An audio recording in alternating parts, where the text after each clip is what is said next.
Celtics have another day off ahead of them as they get ready for Game 3 of the NBA Finals tomorrow night in Dallas. The Green lead this best-of-7 series 2-0. There's still no word on Kristaps Porzingis, who said after Game 2 he was going to play after he came up limping in the second half. UConn head basketball coach Danny Hurley has turned down a reported 6-year, $70 million contract from the LA Lakers. He will instead return to school to try and win a third consecutive national championship. The Patriots had full attendance on day one of mandatory minicamp yesterday in Foxborough. Jacoby Brissett remains the clear front-runner for the job of starting quarterback, but rookie first-round draft pick Drake May was also the clear number 2. Ramondre Stevenson told the media also he is close to signing a contract extension. The Pittsburgh Steelers have signed head coach Mike Tomlin to a 3-year contract extension. The Florida Panthers got a pair of goals from Evan Rodriguez. They beat Edmonton 4-1 last night. Panthers now lead the best-of-7 2-0. And the Red Sox had last night off. They open up a 3-game series with the Philadelphia Phillies at Fenway Park tonight. Sports Hub headlines are brought to you by Dr. Matthew Lopresti and Leonard Hair Transplant Associates, the hair doctor of Hardy and Brian Scalabrini at 1-800-GET-HAIR. I'm John Wallach at Boston's Home for Sports, 98.5 The Sports Hub. Your next update at 6:30.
You right.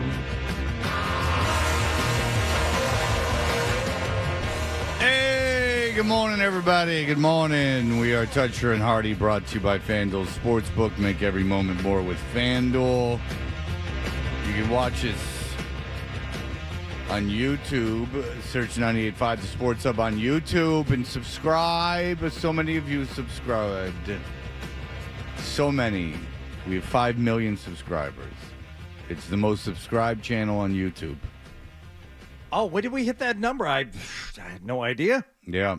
That's great. Well, I do ASMR very late at night for people to go to sleep. I play with spaghetti and tap the mic. So I've known of ASMR for a long time. Because everyone watched Bob Ross when they were kids, and everyone, I don't know, I guess everyone doesn't get the ASMR feeling. Are you guys aware of what ASMR is? Yes. And I get it. Yeah, like it gives you that like ticklish feeling in your head. Bob Ross was the lights out for me the first 5 years of the show. Well, Bob Ross was ASMR before we knew what ASMR was. That's Yeah, right. and so the way I found, because I've known about ASMR, I'm trying to be cool here because I'm like real punk rock. No, but the way I've known about ASMR for like a really long time is because one day when I was bored, maybe 15 years ago, I was like, oh, Bob Ross. I remember how that Bob Ross felt when I was looking at YouTube, and I got the I put up Bob Ross on YouTube, and then you couldn't get it back then. Now you can get it wherever you want. I had DVDs of Bob Ross. Netflix used to have Bob Ross episodes. I don't know if they still do, but they used to. Well, you don't need them anymore because it's all on YouTube. But Right. And then it said ASMR, and I'm like, what the hell is ASMR? And they had some very early people in the game. Some of these people have made a lot of money, and some of it works. It's kind of hard when it's forced. Like it's almost Bob Ross was good because you never knew it was going to be on TV. You never knew what it was going to sound like. But one thing that's annoying that ASMR people do is they go like, all right, here's some triggers. And they're like, tapping. And you're like, who is that? Why tapping? I don't know. Tapping don't do nothing. Tapping is annoying. Tapping that ass. Oh, I do that a lot. A lot. You know what I am? A1 ass tapper. Hey. When it comes to ass tapping, I think it's the tops. Color me impressed with ass tapping. So yeah, we are coming straight off the Big Tony Maserati golf tournament that was yesterday.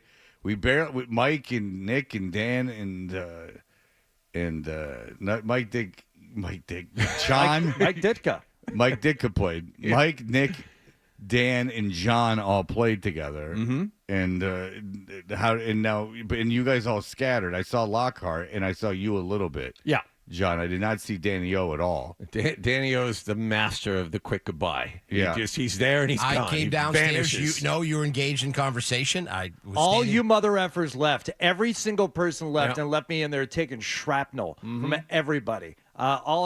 Just do the auction, do all the announcements, do everything. Everybody left. And I understand that everybody had some excuse, but everybody had an excuse, except maybe for Dan O'Brien, who just left.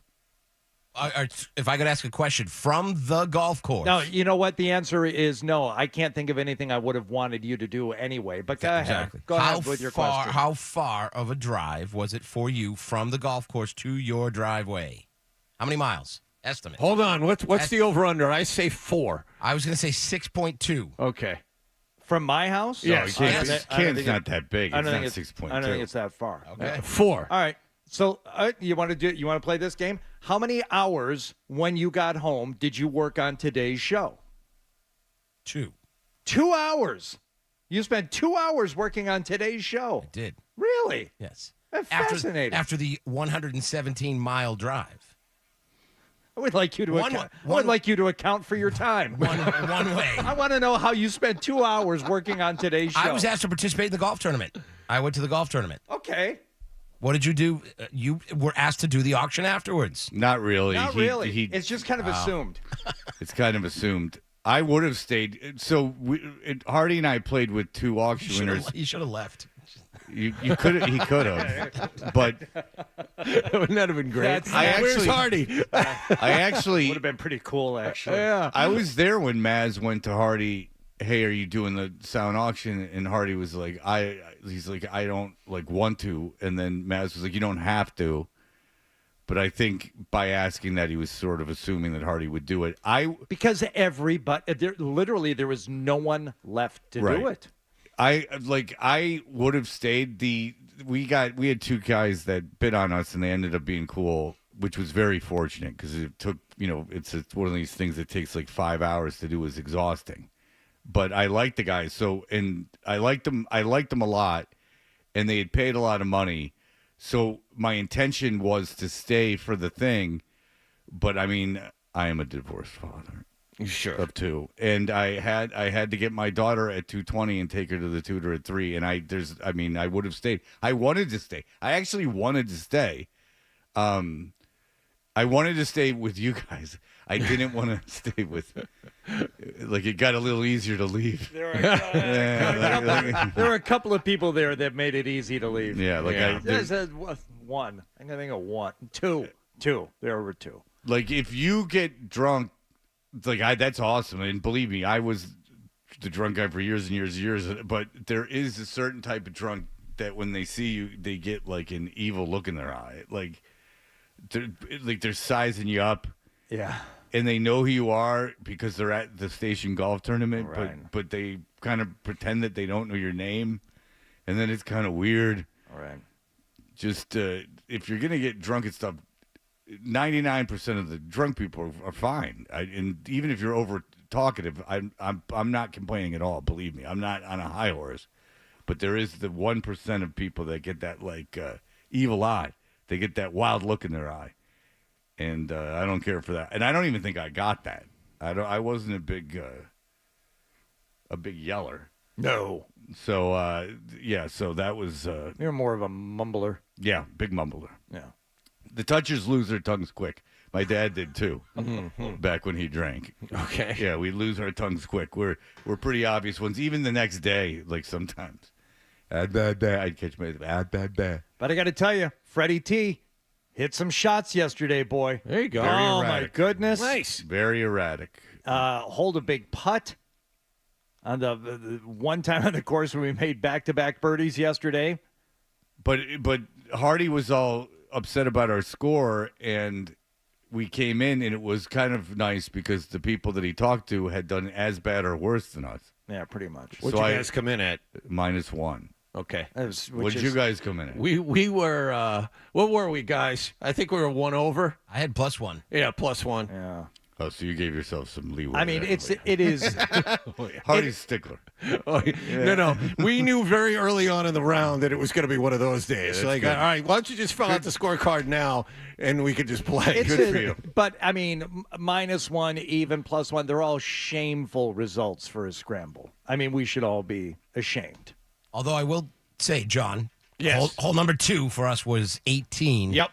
And when I legitimately say John drained a 60-foot putt from the edge of the green, We on bogeyed. our second hole. That was the highlight of the day. that got us Top off to a good start. Back of the green, downhill, 60 feet. We bogeyed 18, but to that I would say it was the 17th hour on the course. And it was. We started on 17, so. And I had, we started on 1. Okay. And so which I liked. Yeah. But I didn't lose complete. I actually didn't. I don't think I played poorly on the last 2 holes necessarily, more poorly than I had the whole round. I mean, I don't know if we used any of my shots, so maybe I did play poorly, but I certainly didn't feel totally unfocused. By the end, I got out of that bunker. I don't know. I didn't. But it's like enough. Like at that point, the human body can only endure so much. Well, okay, it's not like physically taxing, No. and it was a nice day. But I've been on this track for years. I think 13 holes is the perfect amount of golf. It's interesting you say that. Nick Jamili had to leave us after our 12th hole. He had to go home. He had to drive home with babysitter. I don't know. He had to leave. Yeah. And we all looked at each other after we finished the following hole, and we had 5 holes left, and we looked at each other and go, oh, my God, we have 5 holes left. Well, the thing is that 18 holes, if you get it done in 3.5, 4 hours, isn't that bad. But I agreed, like 13 would Yeah. be better. But it's just that when you're there forever, like when you're there for a long time. And again, I really like the guys we're playing with. I'm not just saying that. But for a scramble, that thing moved I know, yesterday. but Yes, it did. but 5.5 hours, 6 hours is. I mean, we got there at 6 a.m, and I left way before you, I guess. And I left at 1:30. That's exactly when I left, 1:30. Yeah. So 6 to 1:30. That's a long time to be at the golf course. Like Right. it's a long time. And I'm not complaining. I'm just saying that the idea that you're going to be completely focused during that entire time is a fool's errand. yeah. But I like the guys. I mean, I think I did what they wanted me to do, the impressions. They wanted me to do the things, so the characters. So I did the characters. I did the stuff. I was flattered. It was You nice. did Doris Burke a lot, did you? I'm thinking No. you got more. No? No, they wanted Cold Cuts McCartney. They wanted Jimmy Stewart. The more they felt comfortable, the more it started coming out. So by the end, Sure. I'm doing a lot of the stuff. But Right. it was good. It was good. I like the guys. Mark and Brian, I've been texting with both of them. And we're all going to show up at your club, Fred, and you're going to host us. That's what we've decided. If the 3 of you honestly wanted to play at Woodland, I would not have a problem with that. Nice. Nice. See? I like those guys a lot. Yeah. Who do I know? Who am I friends with? Oh, so few people. I know. So look at if those guys, I couldn't have enjoyed it more. It was a really fortunate thing because you never know what you're gonna get. I mean, we could have gotten that one guy. He didn't have the money, but you know why the one guy that I didn't like was there? I've heard stories about this. I'm not going to, but let's just say someone in this room is responsible for that. So he's too nice. But though, yeah, I couldn't have enjoyed the guys more. There was a lot, and there was a whole like a 200 some odd yard par 3, 205 or something, and I hit a 5-wood off the deck, and I got it up there. And, Nice. There you go. But Felger said to me, Hold on a Felger- second. Why don't you finish that story? And it was a really good shot, and the pin was back, and the ball just trickled off, and it was on the back fringe. Then what happened? Did you make the putt? Yeah. Okay. First guy too. Rolled it right in there. So I'm like, I don't need any breed on the break. I got this. So it was the one hole where they had a prize that wasn't the cooler, and so they. Oh, is that the one with the car? Yeah. Yes. All right. I know that one. So Felger goes, like, when we got to the greens, because Felger was in front of us, Felger goes to me, he's like, oh, wow, that, like, flirted with the hole. I was here. He goes, it flirted with the hole. And I went, oh, yeah, I know I hit it well. And he goes, yeah, that's the car. And I go, yeah, I didn't want the. I'm like, that just sounds like a pain in the ass. And he goes, what are you talking about? You don't want the car? And I go, no, I don't want the car. And he goes, what are you talking about? And I go, I thought you were, like, negative. He goes, I'm not that negative. I go, yeah, you are. You're doing it now. You're being negative to me now. You don't want that car any more than I want that car, buddy boy. And I don't even think it was the car. I think it was like a 3-year lease. It was. It was a 2-year lease. We were talking about that on the team. I mean, get out of here. You won if you hold it out from 210 yards to par 3, which is difficult enough as it is. Do you know how pissed I would have been if I got that car? You would have gotten a 2-year lease on the car that was sitting next to the tee box. Because I guess it ran. It did. It ran. I mean, I didn't say it ran over the hole, but it ran past the hole. Like, sure. I ended up on the green, so it ran, and it was like, around the hole. So Felger, and enough where Felger paid attention to it from his tee box. If I would have finally gotten a hole in one after all this time, or not finally, but if I would have gotten my first hole in one on that hole in that tournament, in a tournament with prizes, and the prize that I got was a 2-year lease and paperwork, get out of here. Well, number one, Keep it. I wonder if you would have even been eligible as a station employee. Oh, because yeah. Hopefully not. This happens like all the time at these hole-in-one things where people are like, oh, no, he was an inch in front of the tee markers after, the insurance company looked at the tape. Or, oh, no, this guy wasn't technically eligible under the rules of the contest. That's number one. Number two, I think you're not giving enough credit. Now, Fred, it was a Cadillac. And I understand you've ridden in Cadillacs hundreds of times. Cadillac car. I've ridden in a Cadillac thousands of times. Yeah, I've been in a Cadillac car. Right. But that would have been cool. Come on, even on a lease. I'd be all over that thing. If I would have gotten the hole in one, I would have been very excited for getting the hole in one. Oh, I assure you, I would not have been excited to get that lease. Oh, I would have. I think it would have been awesome. No, the hole in one would have been awesome. I would have liked that I did it during that tournament, and it would have been fun. I would have told him to keep the lease. I really would have. I'd take it. Wallach, would you have taken I the would have lease taken on the the car in a second. Yes. Okay, so you pay taxes on something. Sure. Uh-huh. I don't have anywhere to put the car. I have a car. I don't need that. I guess I could have given it to my son, but then he's driving around in a Cadillac like an a-hole. So like I'm not going to do. That's not listen, great. I love Cadillacs. Believe me, I drive a Cadillac in 10 seconds. I'm not backpedaling. A 16-year-old kid shouldn't be driving around in an expensive Cadillac. No. And the damage he'd do to a lease car, no way. So what am I going to do with the car? What would I have done with the car? You can't sell it. What would I have done with it? No, and there are some logistic issues. I already have in my mind, and I hadn't thought about it until this moment, but I know exactly what I would do. I would put my truck. I have someone I know who would be able to house my truck for 90% of the time. I would just keep that for when I really needed the truck, and I would just keep it sitting in a garage over the next 2 or 3 years, and I would drive the Cadillac on the lease. And then when the lease was up, I'd go back to driving my truck and be perfectly happy. I would have given it to Adam 12, just so he finally. And is it an EV? Because I don't think he's driving it. Well, no, because because when he pulled it up to all these places that he goes, he'd have to really have some explaining to do. Drive up to the spaghetti dinner. Yeah, like when he goes to church to eat for free. That black caddy SUV. Yeah. I'm here. Yeah, when he goes to the public library. Oh, Right. So you know how Nick made the good video of we're all over the place, but whatever. We'll get into what happened last night in five seconds. But Nick made the funny video about when we were teasing Adam 12 for being like a library guy. I got this email from someone dead serious screaming at me that they were never going to listen to the show again because the library was the last bastion of free democracy and like non-class class like warfare because it's free. And so Adam texted me. He goes, I had a lot of fun I played for Cade, his kid. He's like, I played the tape. It was really fun. Like, thanks for having me on because we love having Adam on.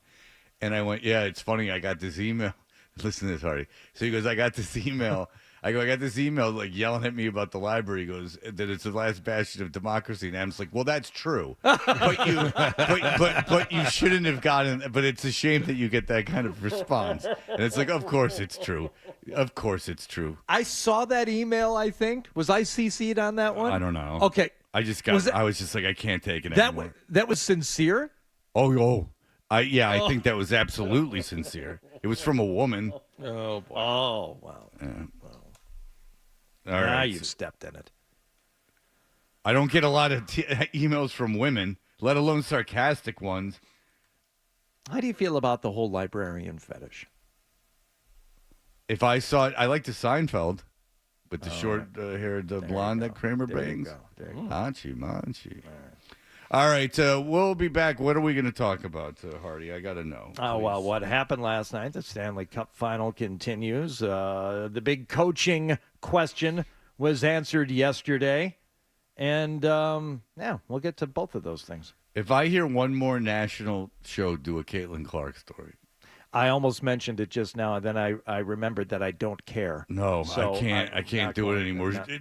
We can talk about it in the context of how this story keeps insisting upon itself, and how we're supposed to care and how we don't care. We can talk about it to that extent. Robin Lundberg. Oh, good. On Sunday on the Mad Dog Radio. Oh, do we have tape? Are we playing it? No, we're not playing it. Oh, okay. He did. I can't listen to him, so I kept turning it off. Every time I turned it back on, hoping he would not be on the air anymore, he was. And he said Caitlin Clark not making the U.S. women's team was not only the biggest story in sports, it was the biggest story in the country. And I'm not lying. He said that. Yeah. There are a couple of wars happening right now, ladies and gentlemen. Hard to believe. He lost And a that presidential national election. Yeah. Tell someone. Hard to believe he's Tell no someone longer doing who's that. Jewish. That's the biggest story going on. Yeah. I'm sure. The former president of the United States is awaiting sentencing on felony convictions. Yeah, But for right or wrong, for the first time in the history of the United States. So there you go. Caitlin Clark is the biggest story. I mean, he said it sincerely. Yes. All right, we will be back. Stay tuned for more Toucher and Hardy on the Sports Hub. Hey, it's Ryan Williams with 128 Plumbing, Heating, Cooling, and Electric, the company that finishes every job strong. To our team at 128 and all the great men and women in the trades who get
catch a game last night.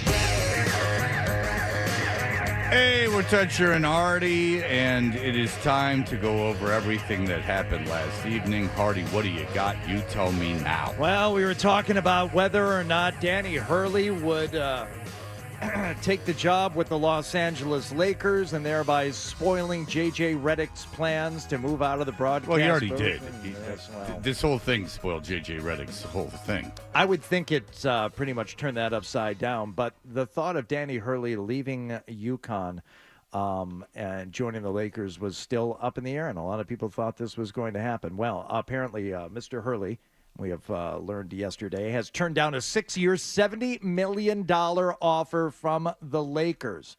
Said he was humbled by the entire experience.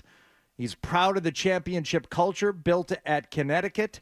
He said, right now we're reconnecting as a team, getting better this summer, and going to try and run it back for a second time for 3 straight championships. Adrian Wojnarowski on the situation. I'm told he was offered a 6-year deal worth $70 million. That would have put him among the top 6 highest paid coaches in the NBA. The Lakers were relentless in their pursuit of Hurley. He spent Friday out in LA with his family, with Rob Pelinka, Jeannie Buss. There was a lot of momentum walking out of that room that night, I'm told, but he came back east, and ultimately, I think the timing of this, again, with a team that's preseason top 5, Alex Caravan, his best returning player, returning to school, pulling out of the draft, a lot of factors, but you know, the NBA's always been an ambition of Dan Hurley's. You know, he viewed this, I'm told, as really a once-in-a-lifetime offer. Now, he had already been talking with UConn about a new deal that will put him among the highest-paid coaches in college basketball. The Lakers' money was substantial, nearly $12 million a year. So this is the part that really stuck out to me. The governor of Connecticut, Ned Lamont, said he was in contact with Hurley throughout the weekend, and he told reporters yesterday that the state of Connecticut will make sure that Hurley is the top-paid college coach. Okay, so that would make him that will pay him $10 million a year. So because Bill Self makes close to $10 million a year. How much does Calipari make? I don't know Arkansas? how much he makes at Arkansas, but probably not as much as he made at Kentucky. He was making 8.5 at Kentucky plus a bunch of everything else they get. Yeah. It ends up being a lot. It ends up being like, say, 10. Bill Self makes $10 million a year. All right. So that Lakers offer was ridiculous. It was stupid. There was no way he was going to take that offer.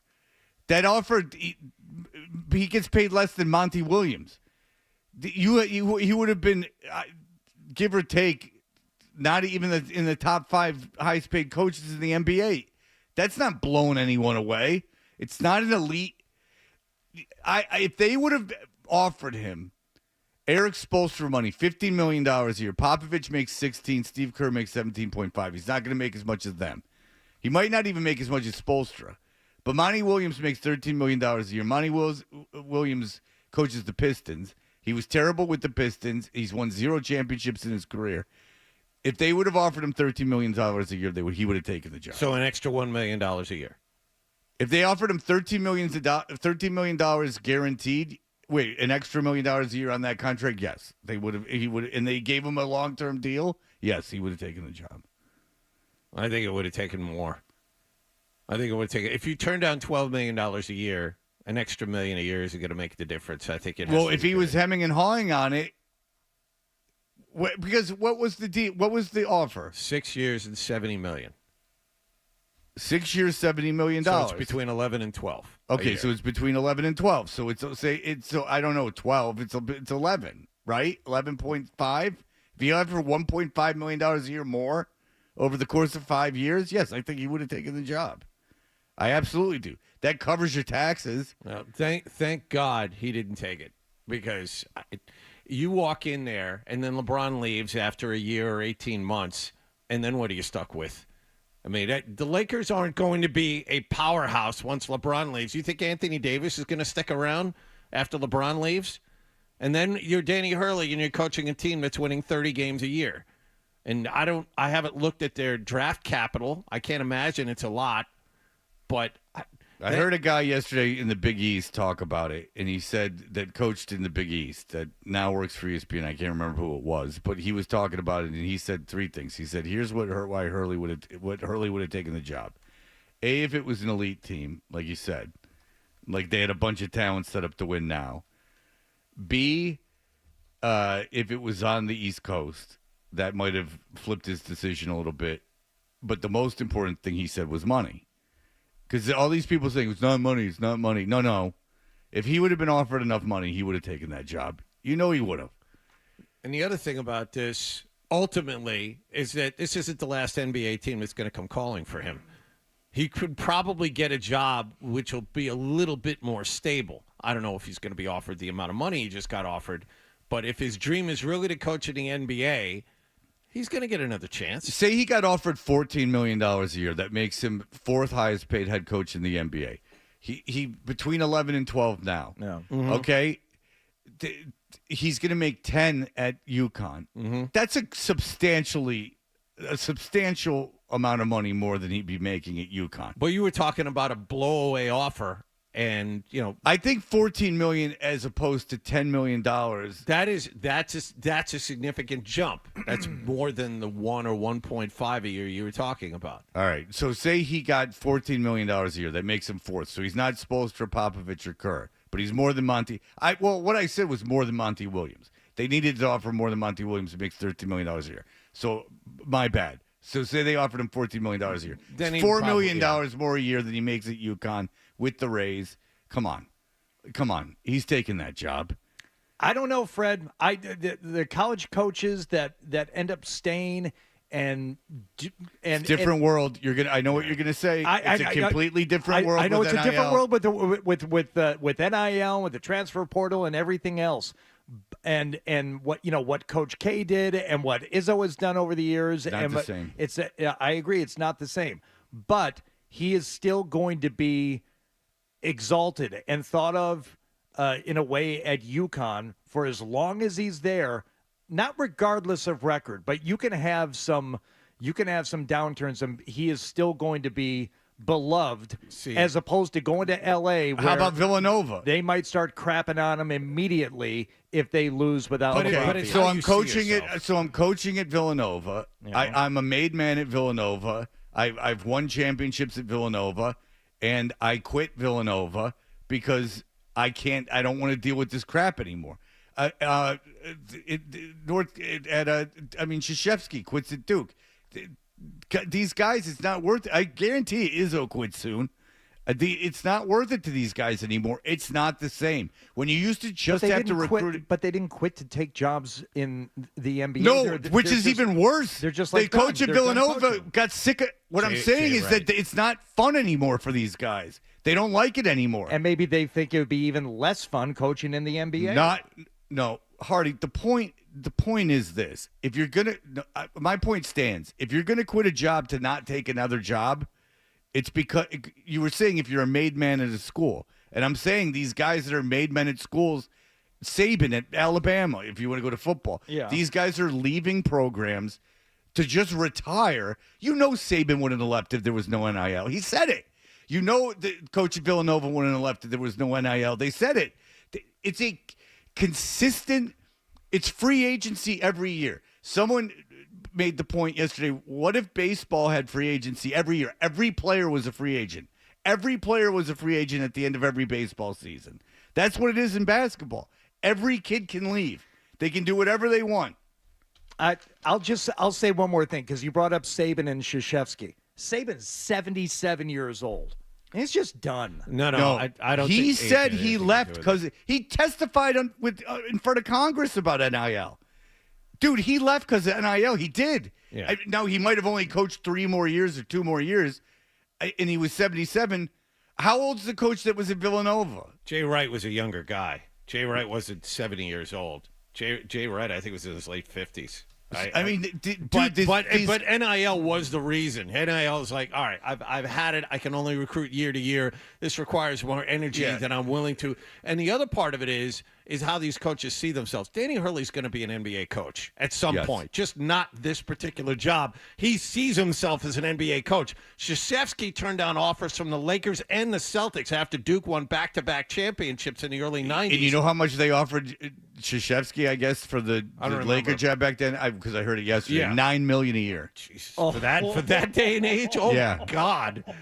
But, I mean, that's the thing. Krzyzewski only saw himself as a head coach. Dean Smith only saw himself, Bill Self, Tom Izzo. They only see themselves as college coaches. Roy Williams. All of these guys Who's were no longer offered the coaching. chances to move up and didn't. Danny Hurley's not one of those guys. Well, this particular job doesn't fit him. Right. And he probably wants a chance at the third title, but if they would have blown him away with money, he would have left. It's a shame. They're going to have to tweak this NIL thing, or they're going to lose everybody. It's going to destroy college basketball. So, in terms of what the Lakers are going to do, J.J. Redick's still on the table. You don't think it's going to happen now, Fred? You think he's done? Oh, I don't care. It's great because he was a prick.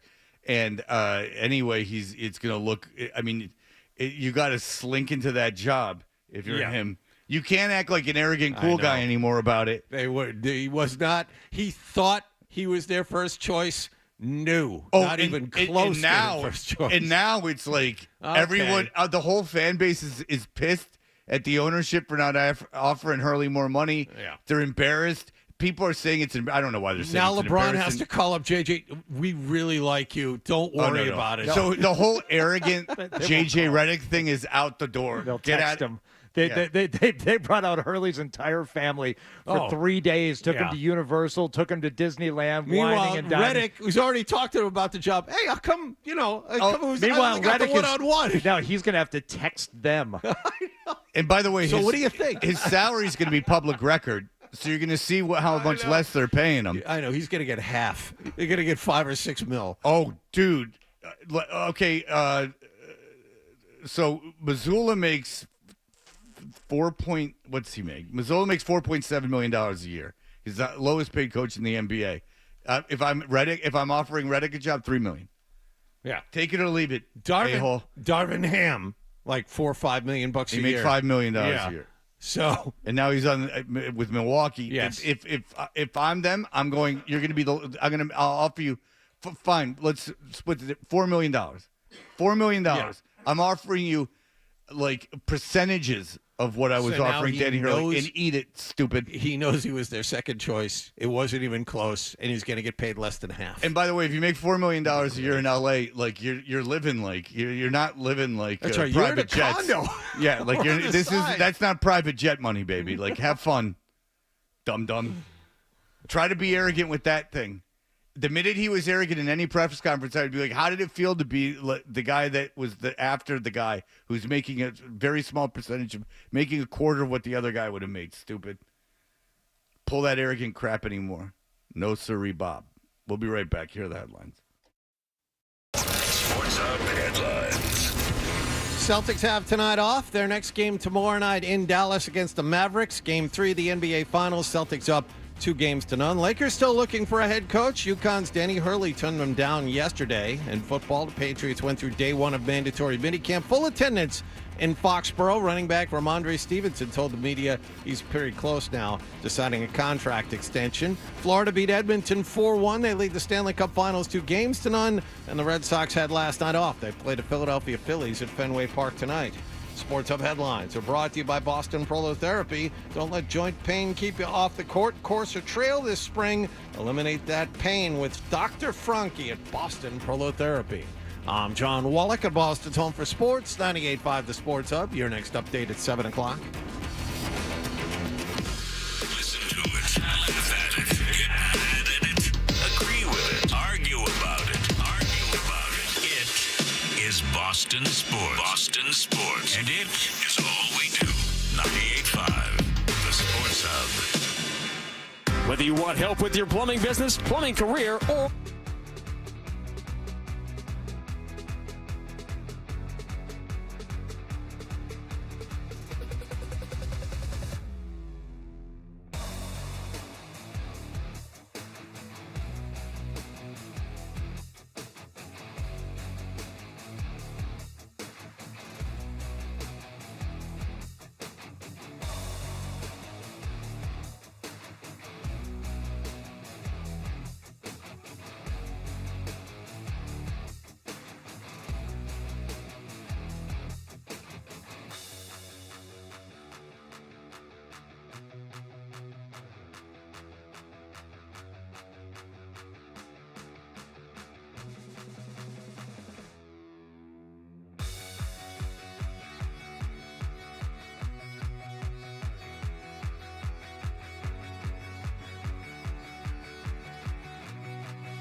Toucher and Hardy, brought to you by FanDuel Sportsbook. Make every moment more with FanDuel.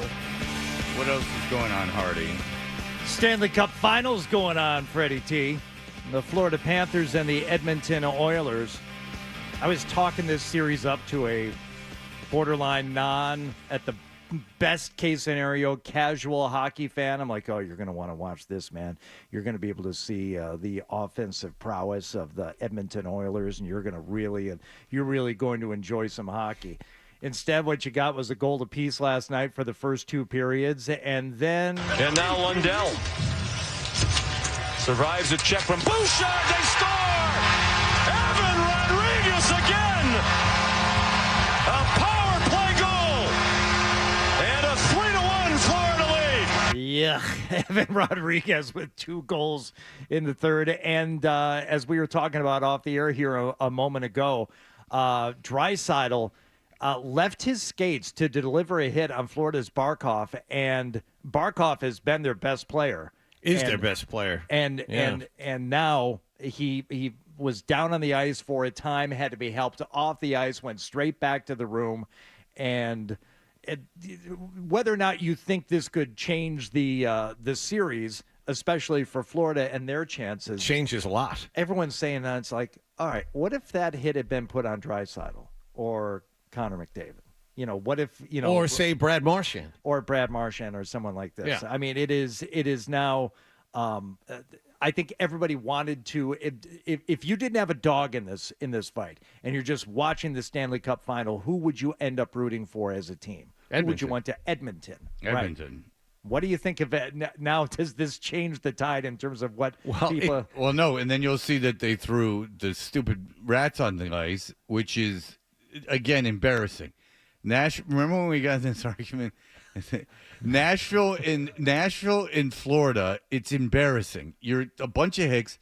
Stop throwing things on the ice. You don't get to do that. What it's not organic. What happened in Detroit with the octopus and the octopi, they don't even really do it anymore. No. But it was like 100 years ago. Yeah, it was a thing 100 years ago, and then when they got good after they hadn't been good in 30 years, people did it again, and now it's over. Like, you don't do it. You can't do it. God, that pisses me off. It's 2 expansion franchises in non-traditional markets. I don't like that they do that. I know Nashville likes their hockey team, but regardless. It's got a real Savannah Bananas feel to it, doesn't it? Oh, and that's showbiz. You know who loved the Savannah Bananas? I'm not making it up. Matt McCarthy. Really? Oh, no. No way. His point was the Red Sox could learn a thing or two from this spectacle. There you go. I saw a crowd going bananas, no pun intended. Every pun intended. Everyone at the Savannah Bananas game was dressed. The other team was dressed in pink and like a neon blue, and the Savannah Bananas had the bright yellow. And everyone in the crowd either had a bright yellow thing with a lot of bananas on it, or they were wearing a loud pink outfit, and they were acting out scenes from Clueless, literally on the field, and they were dancing a lot of choreographed dancing. It was a show. And an emphasis on show. It was like a campy drag show without people in drag. The pitcher, the shortstop, the second baseman, and the center fielder all dance at once. The umpire dances. The umpire dances. And they dance to like It's Raining Men, and it's a show. It's not. It wasn't for me. But it was. It gave me a little bit of pizzazz. So now Florida leads the Stanley Cup Final 2-0. Throwing rats, the only rats I see at Fenway are on the owner's book. Great thing about hockey, though, is they don't take all this time off in between games. They're right back at it, not tonight. Tomorrow? No, not tomorrow night. They must play Thursday. Oh, no, Friday. They got to go to Alberta. Wait a second. When? When are they playing again? They got to go to Alberta. Thursday night. They do play Thursday night. They'll play the day after the NBA. That's the thing. They got to go to Alberta. Yeah. Takes a while. I heard McDonough on the radio yesterday, and he called the game last night, for ESPN, and he was saying how, and it's probably true, but it was just funny to hear him say it. He was like, Calgary and Edmonton have one of the great rivalries in sports because they're both Alberta. And I went, that's probably true. There's probably like a lot. He said they're only a couple hours apart. Who knew? And I'm like, okay, but isn't that funny that one of the great rivalries in all of sports is in a part of the world that no one cares about? Northern Canada. No, just Alberta, Canada. I Like, know. that's a place no one goes to. It's just a place that exists just for the people there. You It's know, very exciting. By leaving early, you guys all missed a riveting discussion at my table at the golf tournament yesterday as to whether or not this was, in fact, the longest distance between two championship series teams in North American sports history.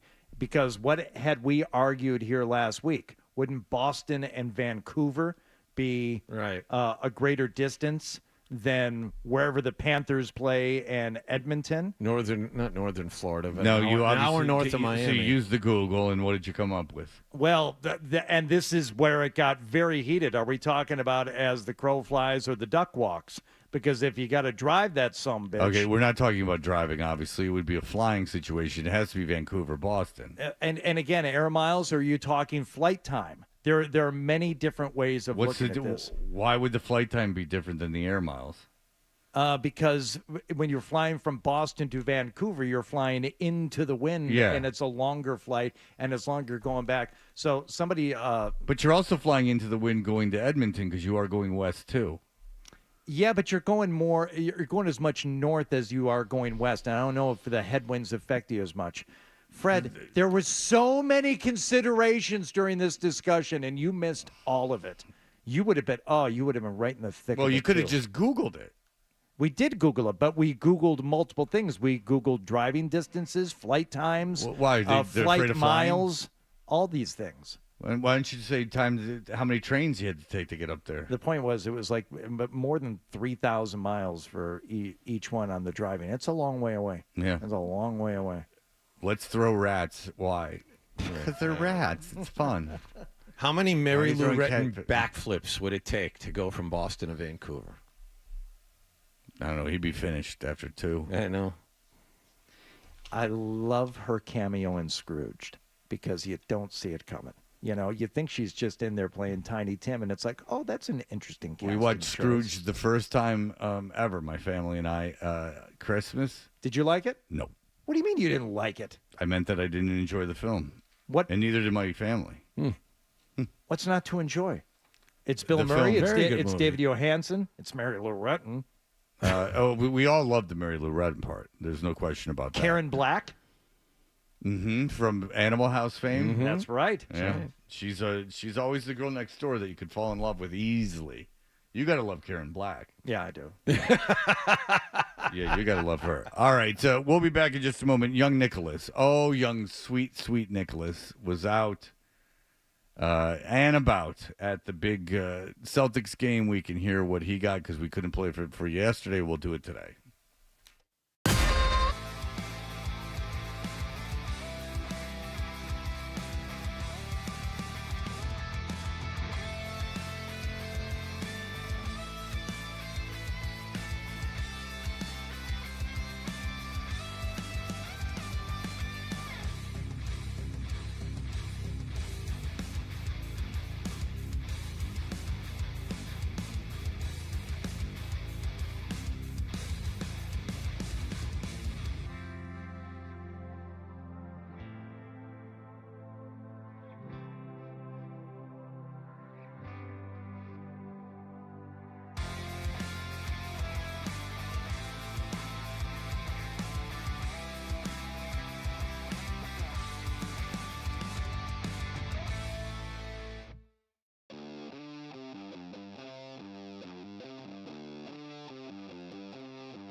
Hey, we're Dutcher and Hardy, brought to you by FanDuel Sportsbook. Make every moment more with FanDuel. You can watch us on YouTube every morning.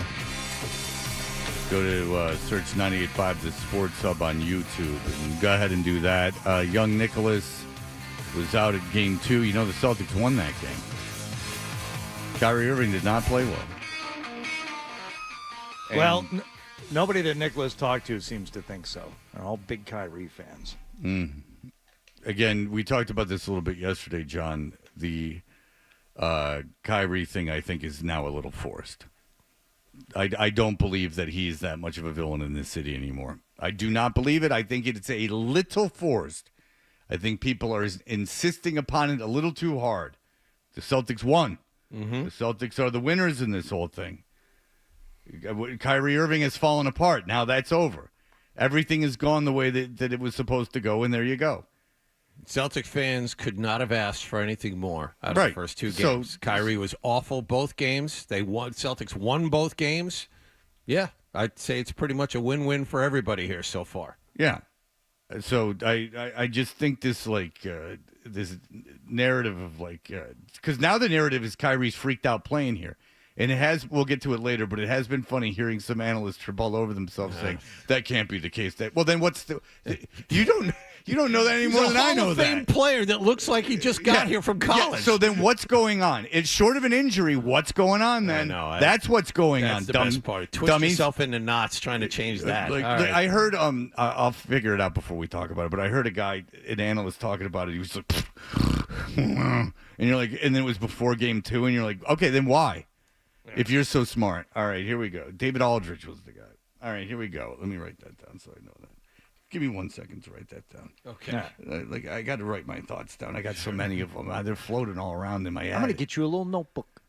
Oh, I would love a little thing golf pencil. To jot down my thoughts. Blues Clues all of a sudden. To make gratitude lists. Maybe a space pen, right upside down when you're laying in bed. Just don't ask if you can have it. That's right. That will cause Keep the pen. That will cause the whole condominium situation. That's one of the great episodes in television history. All right, very good, young Nicholas. Young Nicholas. Let's hear it. So bottom heavy. Was out at the Celtics game, and do we have any music or anything to get this going? I'm going to suggest music before and after these things. It helps spruce up the bit a little bit. No, you have actually made that suggestion to me before, and oh no, I didn't have anything ready, so that's on me. That is 100% on me. You want to have music going in and coming out. It tells the audience, hey, look at us. Something funny is about to happen. We're putting on a show. Yep. So I'll play this one, but just while I'm playing it, I'll have music ready for the next one. Don't you worry. Thank you, sir. I appreciate it. All right, here we go. All right, guys, what's your name? I'm Jalen. All right, can we use this for the radio? Yes, sir. You talked to Jalen Brown after the game? He was with the crowd? Man of the people. Wow, Nicholas. Jalen Brown, good call. Has he ever been found by his fiance covered in feces? All right, guys, what's your name? I'm Jalen. All right, can we use this for the radio? Yes, sir. What did he say, Hardy? Go use this for radio. All right, guys, what's your name? I'm Jalen. All right, can we use this for the radio? Yes, sir. By the way, the transcript that certain programs will do for you now. There's one in Slack when the audio goes in there. It transcribes as RAYO.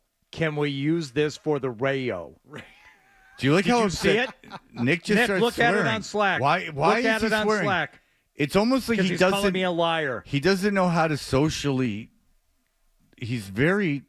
You know what happened with him when he was covered in his own poo? What happened? It screwed him up socially. Now he just swears for no reason. So it wasn't just the infection. They traveled. No, it did a lot of mental stuff. He didn't breathe for like 3 hours. That's why he is the way he is.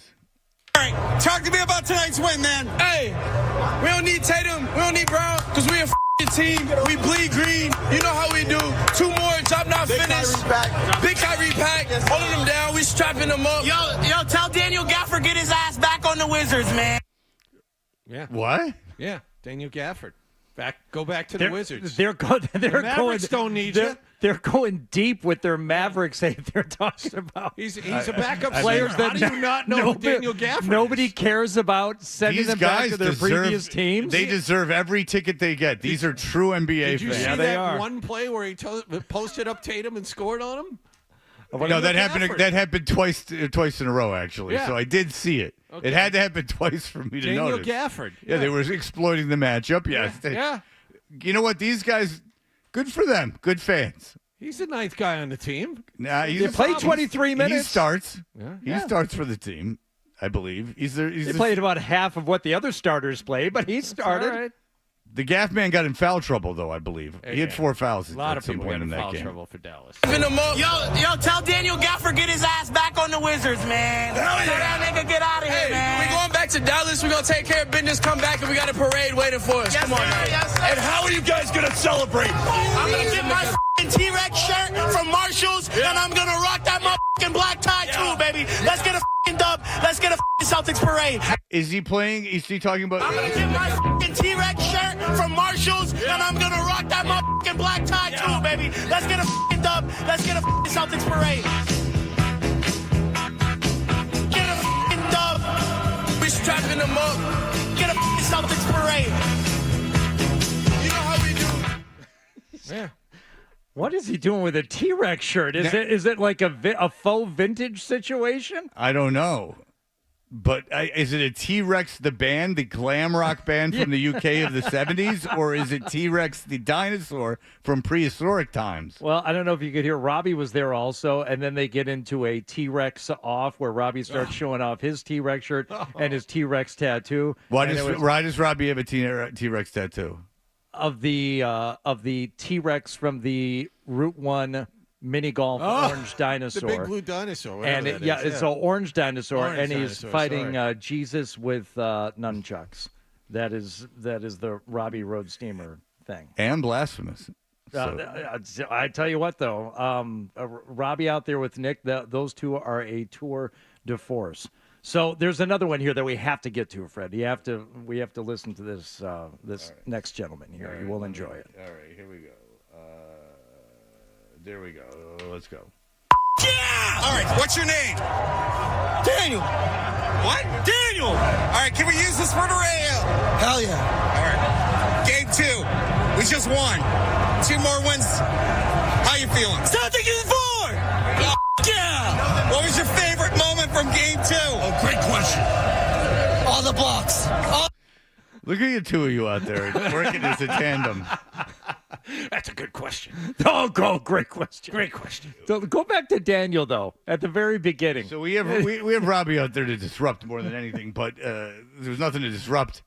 So he's just him and Nick are tag teaming that night. Yeah! All right, what's your name? Daniel. What? Daniel! All right, can we use this for the rail? Hell yeah. All right. Game 2. We just won. 2 more wins. How you feeling? Celtics is 4. Oh, yeah. What was your favorite moment from Game 2? Oh, great question. All the blocks. All the blocks. Oh, that was like Nick when they asked him what was his favorite birthday present last year. From Game 2. Oh, great question. All the blocks. All the blocks. That was what Nick said. You know, Mr. Gemelli goes, Nicholas, look at this. I gave you a bunch of blocks. He goes, I can stack them up. I can make anything out of them. I can make words. Yeah! All right, what's your name? Daniel. What?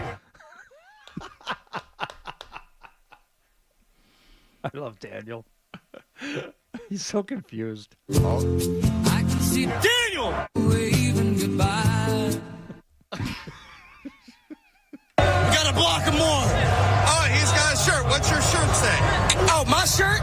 My shirt says, am I allowed to swear? Yeah. Nick's sincerely asking, what's your shirt say?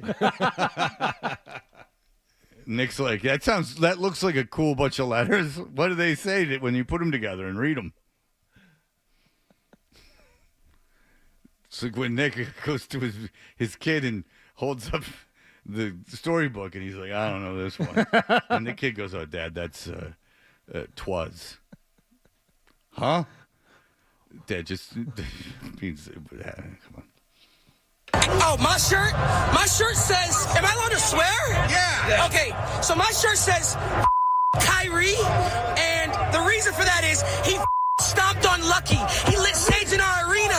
He flipped our fans off. He's arrogant. He's weird. And he stomped on Lucky. And so he stomped on Lucky. He's 12 since there. And he's wearing moccasins on the court.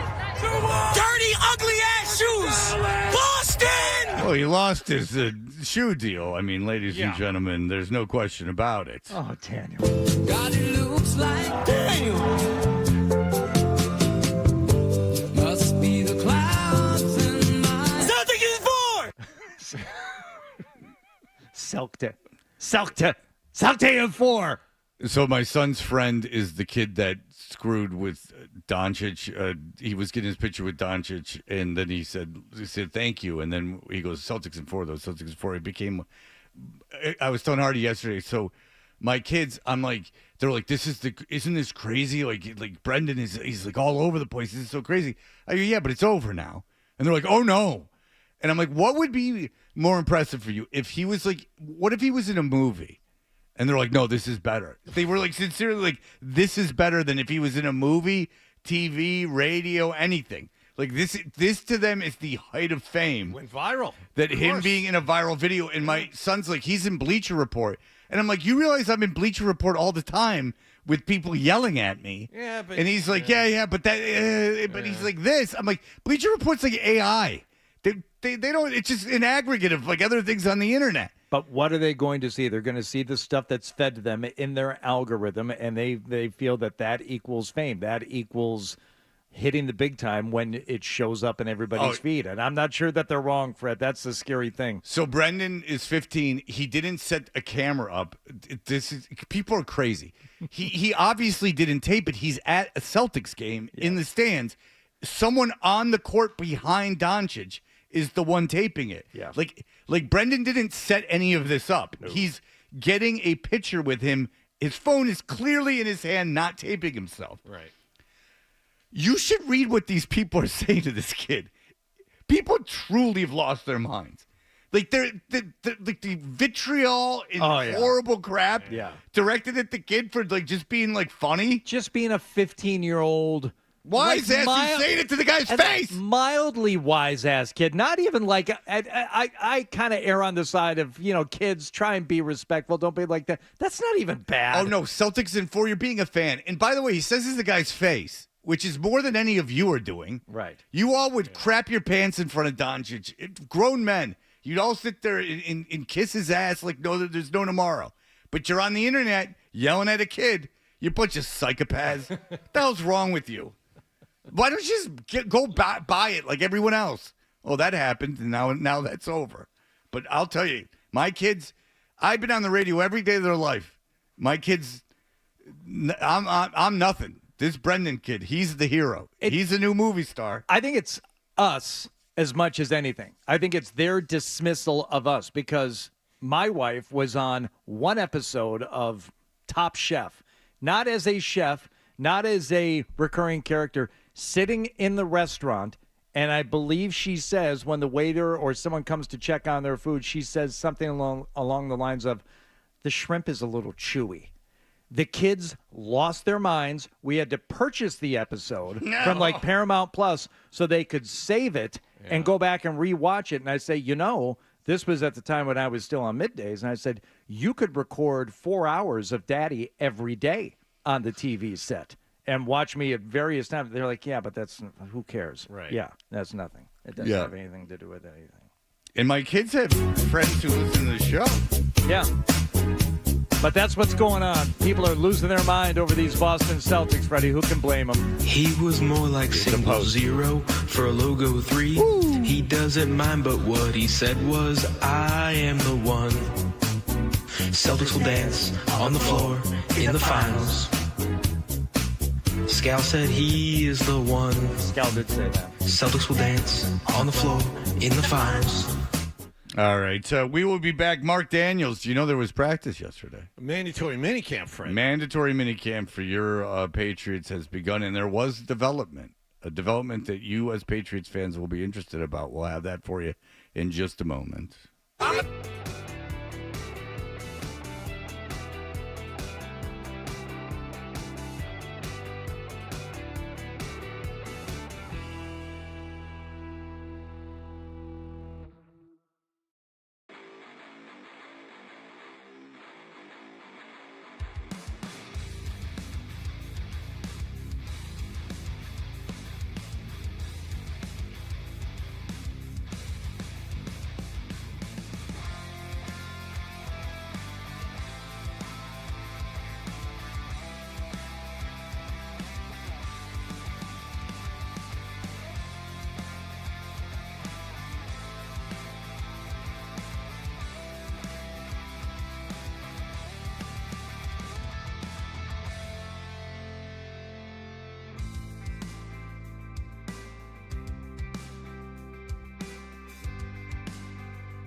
we're Toucher and Hardy, and while we're between Celtics games, it's always nice to check in with the Patriots as mandatory minicamp has gotten kicked off. Mark Daniels covers the Patriots for MassLive.com. He joins us on the Volkswagen Dealers Expert Hotline.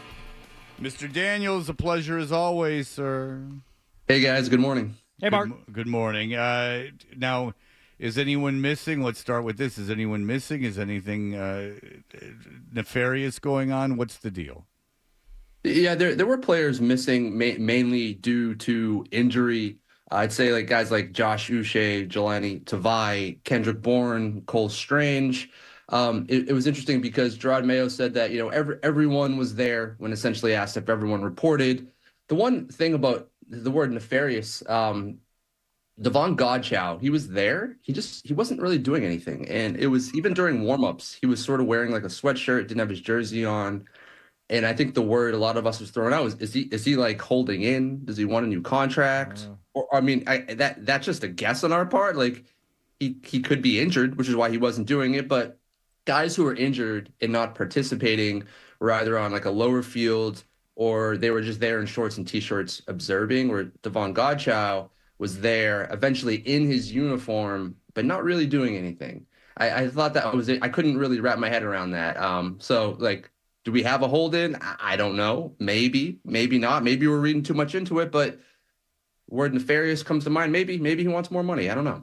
All right. So first of all, Mark, this is mini camp. So in terms of like the progression of camps, when we go from workouts, we go to OTAs, this is a miniaturized version of what the actual training camp will be. So there are actual practices taking place, at least for some of the sessions?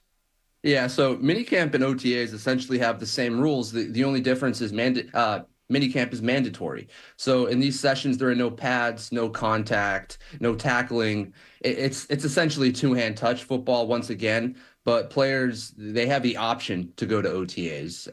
Like someone like Jonathan Jones or, even like Matthew Judon is the best example. Didn't have to go to OTAs, but he was there yesterday practicing in minicamp. So it's really just a ramp-up period. They're trying to install the playbook and, build team camaraderie before the guys actually start to hit each other at the end of July. This is where we are as Patriots fans. We're monitoring the snap count of all the quarterbacks. And it looks like Drake May is now getting more snaps than Bailey Zappi as a potential backup. Does that mean anything at this point? To me, it does.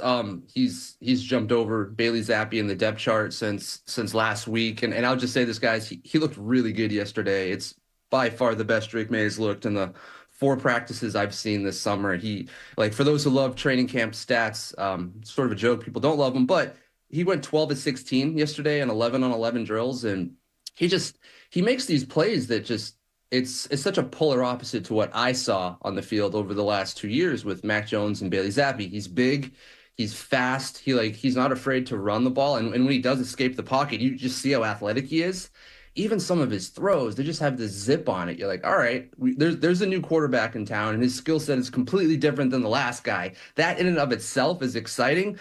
But yesterday, the way he went through his progressions, like the Patriots' offensive line right now is a concern for me. It's not good. But when the pass rush was getting to him, he was either using his legs to like create some more time in the pocket, or he was just making a really fast read and getting rid of the ball. And he didn't have too many bad decisions. If anything, a couple guys dropped passes on him.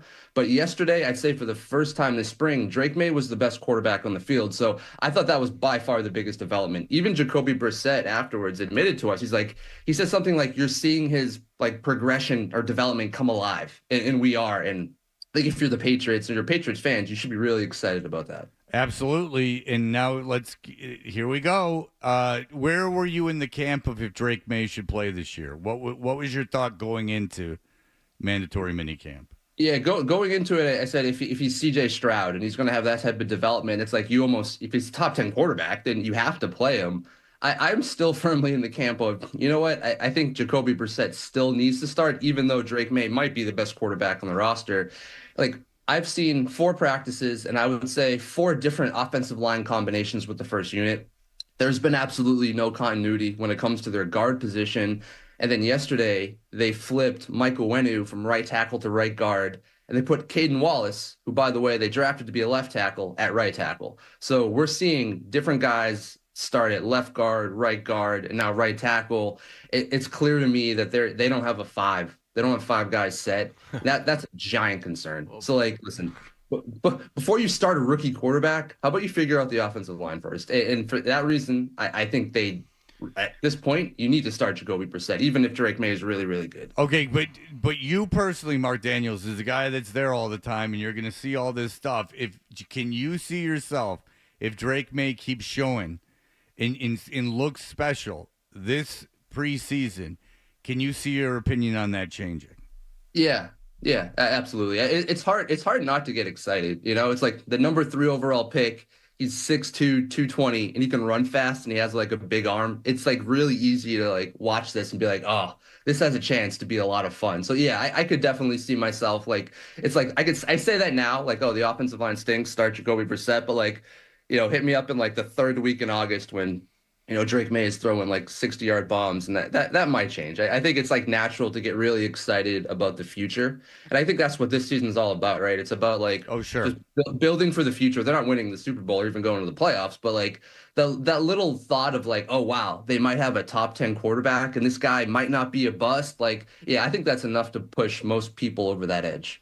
Who is I was amazed that Ramondre Stevenson told you guys yesterday that he's close to signing a contract extension. I mean, compared to what we've seen the last 20 years, this is like mind-blowing stuff. But Elliott Wolf has gone about re-signing core pieces. Is Ramondre Stevenson the last guy, or is there a contract after him? Yeah, I think he is the last guy. I mean, I guess you could argue Matthew Judon could get like some type of pay bump. I mean, he clearly wants it, but in terms of guys you're going to extend, I'd say Ramondre is that last guy, especially from that one draft class. I mean, that was the Mac Jones, Christian Barmore, Ramondre, and I think the 3rd round pick was Ronnie Perkins. So, yeah, they have big plans for Ramondre Stevenson. Last week I talked to their new running back coach, Taylor Embry, who told me he thought Ramondre was going to have a big year with them. And like that was sort of the Browns' offensive system too. They leaned into Nick Chubb. And you take Ramondre, he can catch passes out of the backfield. He's a hard runner. The offensive coaches really like him. So I know that even last year, the Patriots wanted to build their offense around Ramondre, and it didn't happen because he couldn't stay healthy. So, he's in a tough spot where he's coming off a season-ending injury. But, yeah, I think he's the last guy, and I think if he stays healthy, he's going to be huge for them. I've been mocked on various platforms for trying to engage in any kicker talk, but you found it important enough to write about yesterday, Mark. There's a kicker competition, or oh, yeah. Was it heated? Did they start jawing at each other? Is there a lot of smack talk between Chad and Joey? It's interesting because up until yesterday, we haven't seen Joey Slye kick. Oh. And then he does, and he makes every field goal. I think he was 4 of 4 or 5 of 5. He was basically 100% yesterday, Joey Slye. Chad Ryland wasn't. Chad Ryland went 3 of 5. He missed 2 field goals right in front of us, and we had the officials underneath the goalpost, raising their arms or saying no good. So, yeah, there's going to be a heated field goal competition. I know the Patriots like Chad Ryland's potential, but potential means absolutely nothing if you can kick the ball 60, but you only make, half your field goals. So Chad Ryland needs to get it together, needs to become more consistent. He has a cannon for a leg. I mean, his leg is huge, but if Joey Slye is going to go out there and not miss, I mean, that's going to be your next kicker. But yeah, I personally love a kicker battle. They're fun. Well, whether you want to pay attention to it or not, the majority of their points, I would guess right now, are going to come on field goals, much like last year. Every opportunity. Yeah, so we're probably looking at a bunch more of 6-0 games and stuff like that. So you better pay attention to who's out there, even if the NFL as a whole has decided that kickers are completely useless and replaceable, and we'll just go get another one. But yeah, they got to pick somebody. Yeah, I guess it was a good thing they didn't replace Chad Ryland last year because they might have won another game, and maybe they don't get Drake May. So, it worked out last year, but I think this year, yeah, they need to get that figured out. Well, I'll tell you this. Yeah, everyone's not going to care about the kicker until, 2 years from now, the kicker's missing kicks that could get you into the playoffs. If you're a Minnesota Vikings fan, and you're 15-1, and you get to the NFC Championship Gary game. Anderson shanks a field goal. Shanks like a 25-yard field goal. You're going to certainly care about the kicker.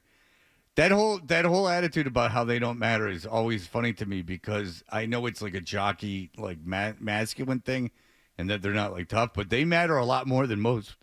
They matter a lot. I mean, Adam Vinatieri's not your kicker. Yeah. Right. I mean, you might not even have this dynasty. They took care of Vinatieri and to an extent Gostowski, even though there were always issues. Nick Folk was fantastic for them, and they jerked him around every single year. All right, they've got themselves in a competition now, so unfortunately it's probably going to matter a whole lot in terms of the total number of points this team puts up. All right, I know you already talked about the progression of Drake May and how he's looking, but in terms of Brissett, I know size-wise, he certainly seems to be the type of guy that might be able to survive a porous offensive line, like maybe one that only has 4 guys on it right now. Everything else about him looked healthy enough to where he could be at least a representative player at quarterback to start the season, Mark? Yeah, it's interesting because like Drake, Jacoby's just a bigger guy with a stronger arm, and he's a little bit more mobile. It's very clear Alex Van Pelt likes big quarterbacks with strong arms, especially when you factor in Joe Milton. Makes things a little awkward for Bailey Zappi. He wasn't big and doesn't have that strong of an arm, but yeah, I think Jacoby's just been an absolute pro, and especially after practice, he went on and on praising Drake May. I just thought to myself, I'm this is the perfect guy you want to have in that quarterback room with 2, 3 young quarterbacks, because he's so encouraging. But yeah, he had a rough practice last week when they were in the red zone. And I thought the offense yesterday was so much better, especially down there by the red zone. Jacoby's been fine. If he starts, he'll be better than Mac Jones and Bailey Zappi. He'll probably be better than Cam Newton. I know that's not saying much, but you'll probably have I'd say an average quarterback at the very least back there. And on top of that, you'll have someone who won't be toxic in the quarterback room with the younger guys around him, and that's the most important thing. But yeah, he's been solid. And throw just another name for you guys. Jalen Polk, rookie receiver. He finally popped yesterday. He had 3 catches and 2 touchdowns. And the Patriots a week ago were struggling in the red zone, and the receivers couldn't get open, in that small space. And Jalen Polk did twice, in this red zone drill. And I just thought that was huge. And one of the passes was from Jacoby Brissett. And Jacoby said after, we need guys to get open in the end zone. That's obvious. But, yesterday it was a 2nd-round pick who, he looked pretty good. Yeah. So, listen, this is the story of the season. If you're a Patriots fan, you want to see the development of the team, and not only the people on the field, but Drake May. It's very exciting. Other than May, you just want him to find guys. Exactly. Find guys moving forward. On Sundays, you want to see them find guys, and during the week, you want to hear about Drake May. All right. Very good. Mark Daniels, thank you for doing that for us. Read them on masslive.com. We appreciate the time. All right. Thank you, guys. Thanks, Mark. I got an email from Scott Zolak. Mark Daniels had said that Drake May was 6'2". Drake May is 6'5". Okay. 6'2" did seem small. Yes, I agree. Because I was then I could play NFL quarterback. I mean, I'm 6'2", 195 now. I could get out there. That was just a long way for me to go. That was 195. Look at you losing weight. How about that? Isn't that nice? If I could only get rid of these delicious boobs. Yeah. I'll tell you that. Baby steps. All right. We will talk about the Celtics, 617-779-0985, including David Aldridge, who I heard be flabbergasted at the very idea that Kyrie was not enjoying his time in Boston and it was somehow affecting him. We will have that for you. Here are the headlines. Sports Hub.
Turner will jump it against Al Horford, and the 2024 Eastern Conference Finals are underway.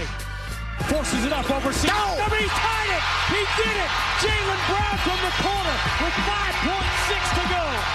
Pump fake, kick out, open. Tatum steps to his left, three in the air. Got it! Big boy step up at the right time, man. Oh, Tatum! Yes, yes, yes! How fitting would this be for Jaylen to finish his perfect night with a three? Woo-hoo! Man. And Jaylen drops 40 in game 2. Celtics turn it over. Nembhard, quick bag to late Siakam, two-hand slam. Celtics get a run out of the gym. Here on the road in game 3. Kick out, Derek White, good look at a three. Got it! Dribble handoff, Jaylen Brown turns the corner. Oh! Throws it down violently on Turner. A brutal right-hand slam. Tatum open, wants the straightaway three. Got it! 3-point game. Holiday attacks the paint, rises, scoops, scores, and the foul. Kane Corso, you dealing with a rock beast. Nothing iller, this is Godzilla Unleashed. Kane RT, you don't want Talk about playing defense. Kane Corso, you dealing with a rock beast. Nothing iller, this is Godzilla Unleashed. Hub rap, out for the green. Game of Ray, Grammar, Banner here for the team. Scoops it up, blocked by Jaylen Brown. Derek White for three. Got it! Derek White from the right corner has given Boston a 105-102 lead. Put the ketchup on the French fries. Wow. And people ask me why I didn't take the TV job. Wow. Hey, we're Toucher and Hardy, brought to you by FanDuel Sportsbook. Make every moment more with FanDuel. That montage Lockhart made ends with Grandy saying that's why he didn't take the TV job. Well, in real announcing news that might actually happen, I'm being told that Ryan Johnson, who along with Michael Hurley did the show yesterday, which was enjoyable. I'd never done the show with Hurley before. I liked it. I would do that again. Ryan Johnson, who of course we love, I guess publicly said that he wanted the Nesson job. Well, this might be interesting to you. I talked to Judd Surratt yesterday, and I said, "Have you talked to Nesson?" And he looked at me like I had 5 heads, like that I had dared to ask him such a question. And I was like, well, "All right, well, I know you, and this is happening." And obviously, he's interested in that job. But he goes, "You should, he's doing that thing. You should be my agent." And I'm like, "All right, fine." Like, okay, we won't talk about it. I get it. But again, Judd Surratt, who does the games here on the station on the radio, just make him the TV guy and give Ryan Johnson the radio job. It's so easy. I don't know why they're screwing around. If you don't know, Dave Gosher's already said that he won't do the job. He's staying in Vegas, which I knew he would. But I'm telling you, I don't know why no one listens to me. I could do this. It's your tone more than anything. Yeah. It's the whiny like. Yeah, people don't like you very much. Well, it's not that. It's not personal. It's the tone. But I think that tone. maybe because people don't like me a lot, but they would be like, I hate him, but he knows what he's saying. He's the best. You would settle for that. I understand. That would be what I would settle for at the very least. You don't even get that. People, no, I don't. And maybe Wallach is right. People find you so distasteful they won't even give you credit for being right. Yeah. Yeah, I find that a lot. I think almost every time someone says I'm wrong, it's not because I actually am. It's because they're distaste for me. Yeah. Which I find hard to believe because I'm lovable, huggable. Me, I'm always giving out hugs. You saw me yesterday at the golf course. When I said, Judd, they offer you that gig? And he goes, blah, blah, blah, blah, and I give him a big hug. But I wrap my arms around him. Yeah, you. Oh, you a shy one, aren't you? Judd. Cute. Nesson guy. Why don't you be Birdie bear. Why don't they give you the Nesson job? I want to see you in the Nesson TV. So shake that ass and daddy underwear. Judd he said to me, he goes, and I offered to shake my ass in daddy underwear, and they didn't get back to me. But that's what they should do. I mean, that's really so good for Ryan. Good for Ryan. Why shouldn't they do that? They're like, well, they're going to talk to the Seattle Kraken guy. Why are you talking to the Seattle Kraken? Leave the Seattle Kraken alone. Just move everyone up a post. That's good. Hockey just got there. And if you're going to be hockey in Seattle, you have to have some consistency. Well, who's going to be calling your games? That is one of the great things when they announced the name of the Seattle hockey team is the Kraken, and a woman that talks exactly like Hardy's talking got up there and goes, I named it the Kraken because Krakens are these medieval beasts, and they're just wild. All right, so my parents told me stories about Galloping Gertie, you guys. So I totally know that there's a monster in the deep, and hockey's always been there. They let Moon Zappa from 1982 do the whole. Ladies and gentlemen, thank you. I am old. I am old. Well done. Dweezil was shredding on that track. Well, then Ahmed, though, he's not getting along with Dweezil so much, and they're not working together anymore. All right, so before Game 2, I did want to talk about this because so old. It wasn't a bad reference. No, that is all right. She was only 16 when she made the song, and she dated Mark Maron. So here's the deal. I heard David Aldrich, who now apparently writes for The Athletic, but it is one of these things that drives me crazy. And it's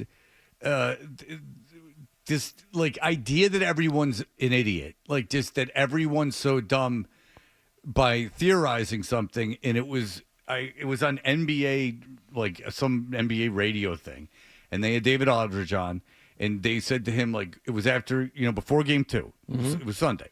And they said, what do you think it is with Kyrie Irving? He missed all these three-pointers. He was open a lot. What do you think the deal is? Do you think that he's talking an awful lot about playing in Boston? And these are NBA. They do this. All they talk about is the NBA, the guys that are on this. And they're all just...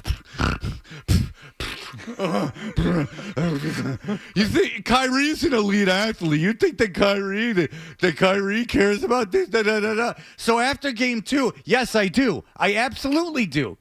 He's a human being. They weren't doubling him. They weren't throwing exotic defenses at him. He's not playing well, and it just so happens it's in Boston. This is not a coincidence. Okay, open three-point shooting, hitting, pitching, all this stuff. It comes down sometimes to it comes down to being a mental thing. Okay, golf. Now you're paying attention. I was watching a Colin Morikawa video, but now you snap me out of it. Yeah, I know. You're getting bored by what I was saying. But out of the top 100 golfers, what do you think the difference between physical ability, between them is? Practically nothing. Okay, so it's entirely mental, right? It's being able to focus and concentrate and not get... In tennis, I know for a fact, they're just plowed into. That's why they got to do it so young. It's the reason that, to my understanding, that the Bollettieri Academy, and I know a couple of people that went there, not to brag, but the reason that they go so young is more, even as much as the physical thing, it's to get them mentally strong enough to do it. Agassi writes a lot about that in his autobiography. Right. Yeah. And so that's what they're doing. They're working at you mentally at that point. It's almost all mental. So an open three-pointer, I understand, and this is one of the things they say, sometimes they don't go in. Yeah, I know, but one does. And when you're standing there open a lot and shooting open three-pointers, one's going to go in. If it's all you do all day is shoot open three-pointers. That's just math. That's just the law of averages. The ball, for confidence sake, 2 balls go in the rim, or is it a ball and a half go in the rim? You can get a... one's gonna fall. Yeah. You're not just that cold. And you're not, by the way, when you're one of the best ball handlers of all time, not hyperbole, and one of the balls, and you're dribbling off your left foot, and you can't get around Jaylen Brown. Yeah. I understand Boston's a good defensive team, and I don't discredit what they've done defensively to Dallas. I'm sure it's been great. Kyrie Irving is a Hall of Fame basketball player. One of the best dribblers in the history of the game. Precisely because his ability. Can't play in Boston. You're telling me that he's lost 13 straight games in Boston. And I will give you this. I'm sure there's so much going on the court that I can't, my feeble brain, because you're all so smart, can't even conceptualize what's going on. But I can tell you this. Jaylen Brown is not playing this otherworldly defense one-on-one against Kyrie Irving. I'm sure he's playing good defense, but Kyrie Irving, again, Jaylen Brown's not like the best defensive player of all time. Kyrie Irving can't get around him. Would you be shocked if Irving has one turnover and scores 35 points tomorrow night? No, not at all. Exactly. Not at all. And I wouldn't be surprised if Dallas wins tomorrow night because I just think that it even – okay, Jason Kidd talked about it, and he goes, I hope our role players have more confidence now that we're at home. He's talking about Kyrie Irving. Yeah, I think that there's a good chance that team finally, for whatever reason, I don't know why, if it's the star power of having the Wahlbergs, two Wahlbergs in the same building, and probably the hamburger guy too, so maybe even three Wahlbergs in the same building. Paul, his name is Paul. You know his name. You have Shaquille O'Neal, who's his new thing is Captain Casual. He puts on sunglasses. Oh, it's Captain Can't Be Bothered. Yeah, he just lays back. But whatever's going on, it's entirely mental with Kyrie Irving. So enough. They're professional athletes. Well, guess what? The guy who was the president got felony count. Like, things happen. Like, people do things. People in high positions that do great things. Like, things happen. Like, people make mistakes. People have struggles mentally. What's wrong? I mean, that's what's happening. I don't know why it's so hard for like people. You're not giving Celtics any credit. What are you talking about? The Celtics could play great defense. Kyrie Irving going to make a 3-pointer. Yeah, Kyrie Irving's going to not dribble off his legs. Kyrie Irving, if you watch the games, is objectively playing poorly. He's not playing well. He's playing bad. Yeah, and after he lit up the Western Conference Finals, he's not playing well. I mean, he didn't. He's not hurt. He didn't like travel to a time zone 6 hours away. There's no jet lag here. It's a game he's played his entire life and been very good at it. And it's not, oh, you know what? Sometimes the shots go down, sometimes they don't. No, this is different.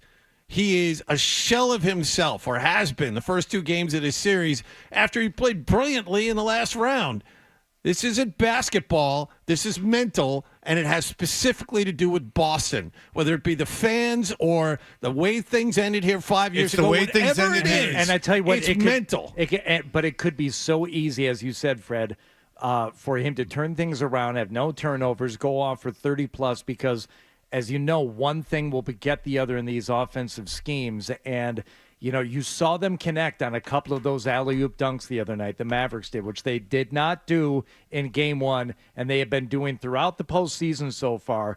If they hook that up a couple more times, that will open things up. And I'm not saying Kyrie is missing shots because of the coverage necessarily. He's missing open ones too. But if he's open and he hits a couple because the defense is shifted because they're trying to guard against those alley-oops, things could change. They could change at least for a game. I still think the Celtics win, but I think they could steal a win. But I think it's the other way around. I think the Celtics have been able to guard against. I think the Celtics are the reason those have shut down, and the reason those are shut down is partially responsible that Kyrie Irving's not been a factor.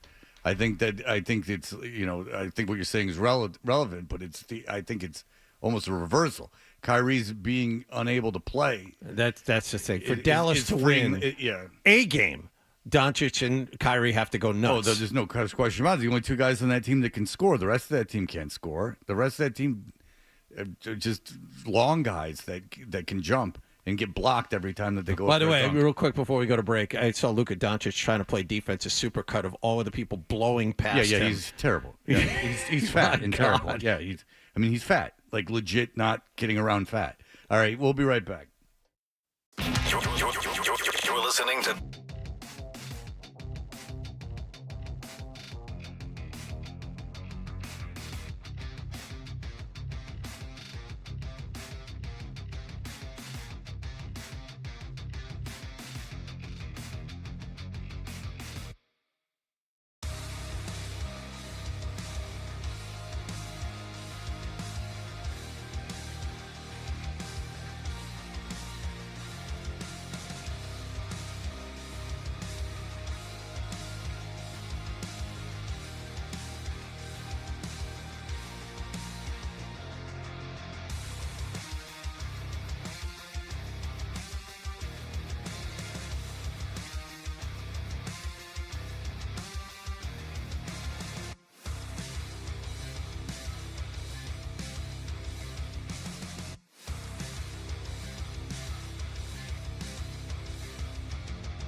night with the Celtics up 2-0. Both teams will release their injury reports later today, and all eyes are once again on Kristaps Porzingis, who appeared to suffer another leg injury in Game 2, but insisted afterwards that he was fine. The Lakers are still looking for a head coach after UConn's Danny Hurley turned them down yesterday. The offer was reportedly for 6 years and $70 million. Patriots went through day one of mandatory minicamp with full attendance in Foxborough. Drake May once again got far more reps as the backup quarterback over Bailey Zappi. Running back Ramondre Stevenson told the media also he's pretty close to signing a contract extension. At the Stanley Cup Finals, Florida now leads Edmonton 2-0. And now Lundell survives a check from Bouchard. They score! Evan Rodriguez again! A power play goal! And a 3-1 Florida lead. That is Sean McDonough on ESPN. Evan Rodriguez's 2 goals power the Panthers to a 4-1 win over the Oilers. Connor McDavid and Leon Draisaitl remain scoreless in this series so far for the Western Conference champions. And after splitting a 4-game series with the worst team in Major League Baseball, the Chicago White Sox, the Red Sox will take a major step up in class this week. They'll play both Philadelphia and the Yankees, the 2 best teams in the majors, back-to-back. The Phillies are in town to open up a 3-game series starting tonight. Sports Hub headlines are brought to you by WellPoint, formerly Unicare. They've teamed with Charlie Coyle, Mass State and local police, the professional firefighters of Mass, and Bruins Radio for face-offs for first responders. If you or a loved one are thinking about suicide, get free and confidential help 24/7 on the Lifeline Network. Just text or call 988 now. I'm John Wallach at Boston's Home for Sports, 98.5 The Sports Hub. Your next update at 8:30. It's not just the games. It's the preseason, the postseason, the drafts, the trades, front office drama, the locker room banter, and you talking all about Blah, it. blah, blah, blah, blah. On Boston's Home for Sports, 98.5 The Sports Hub. We're back with Toucher and Hardy on 98.5 The Something more with FanDuel. You can watch this on YouTube. Hardy says hi on it. I'll do it right now. I haven't said anything this morning. I'll say hi. By the way, Game 3 tonight will be heard on this radio station. Adolfo Gonzalez, who is in Dallas, Texas, will be getting on tomorrow night. What you eating there, Fred? Eggs. Adolfo Gonzalez will be getting audio for us. Oh, nice. After the game. Yeah. I've been in great communication with Adolfo Gonzalez. Okay. Good. I'm slipping him $10,000. Saying, can you go out there? What's the texting conversation like with Adolfo? Does he use perfect punctuation in his text? Is he a stickler for things like that? I think that Adolfo, in all seriousness, has grown up quite a bit. Oh, in the last few years. Interesting. He's got a job in tech.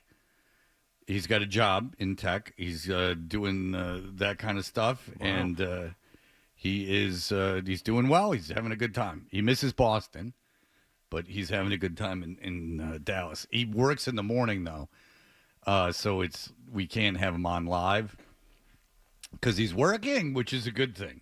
Good for Adolfo. All right, but our own young Nicholas, yes, our sweet, sweet young Nicholas, was out.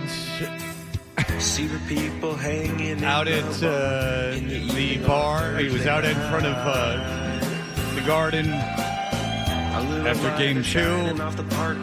We didn't get a chance to play him yesterday.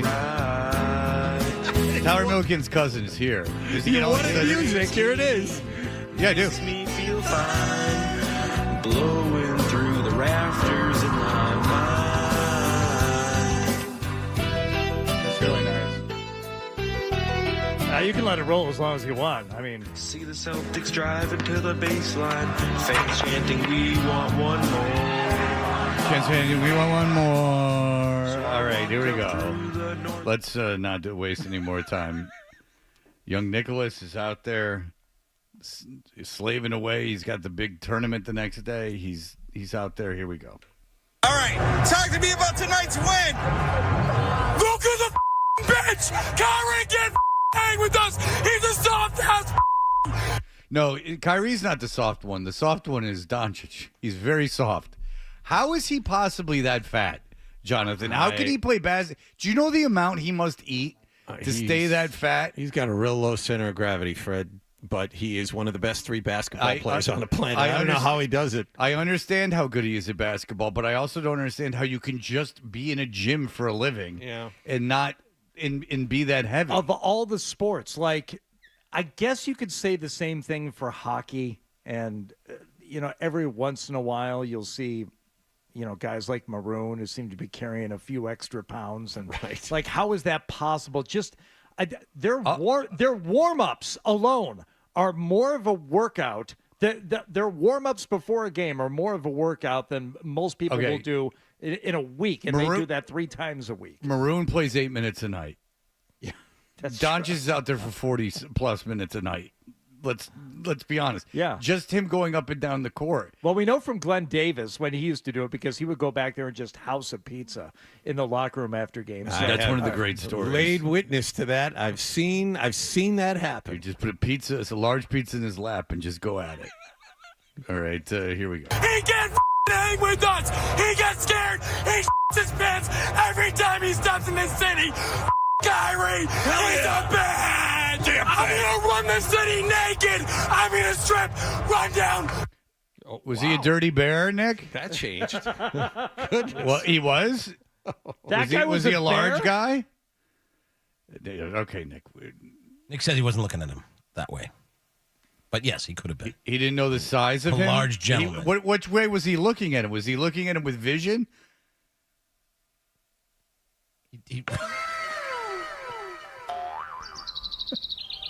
The communication between you two is really something back there. When I turn on the microphone, it mutes the speakers. And I cannot understand. Hear, but. Okay, all right. But what I'm saying is he couldn't tell the size of the man with his vision. He said he wasn't looking at him that way. Says he doesn't remember which gentleman this may have been. Oh, you said sea of people. Okay. But Nick saying I don't remember which guy this particular guy was.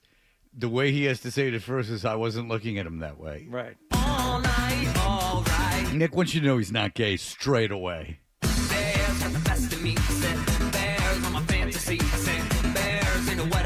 Let's do it all night, all right.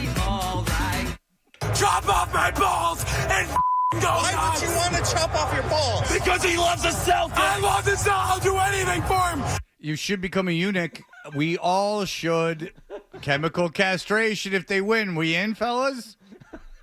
Let's not chop them off. Let's just chemically castrate, right? I don't want to make a mess of things, but chemically, sure, I'd be up for that. I mean, what do we need it for, right? Chop off my balls and go. That is a self-mutilation thing that it just came off the top of that guy's head that he was going to chop off his nuts. It wasn't the infancy of the internet, but I hadn't really done much poking around yet. It was still pretty much in the early days. In fact, it was at BCN. So this is like 04, 05. And I stumbled across a mutilation video. I believe it was German. And the man was doing something to that extent. Filmed it. Put it up on the internet for everyone to see. Jesus. That was okay. So, because you couldn't see that now on the internet, I would imagine, unless you had, you knew how to. Right. That was something you could just find back then. It was the Wild West. Yeah. Because I saw a actual medical procedure, which still haunts me to this day. Slicing and dicing. I bleed green. I'll chop my balls off. Yeah, green. How disappointing is it going to be when he chops his balls off and he doesn't bleed green? He'll have chopped his balls off for no reason. Unless he is bad gonorrhea. And let's be honest, I don't think so. We'll cover his legs, just like Uda Pepe when she had her period during the marathon. I don't know what that means, but yeah! Yeah, that made it in. Roach Steamer is a historian of everything that's ever happened in Boston. He has a photographic memory. Oh, it's the best.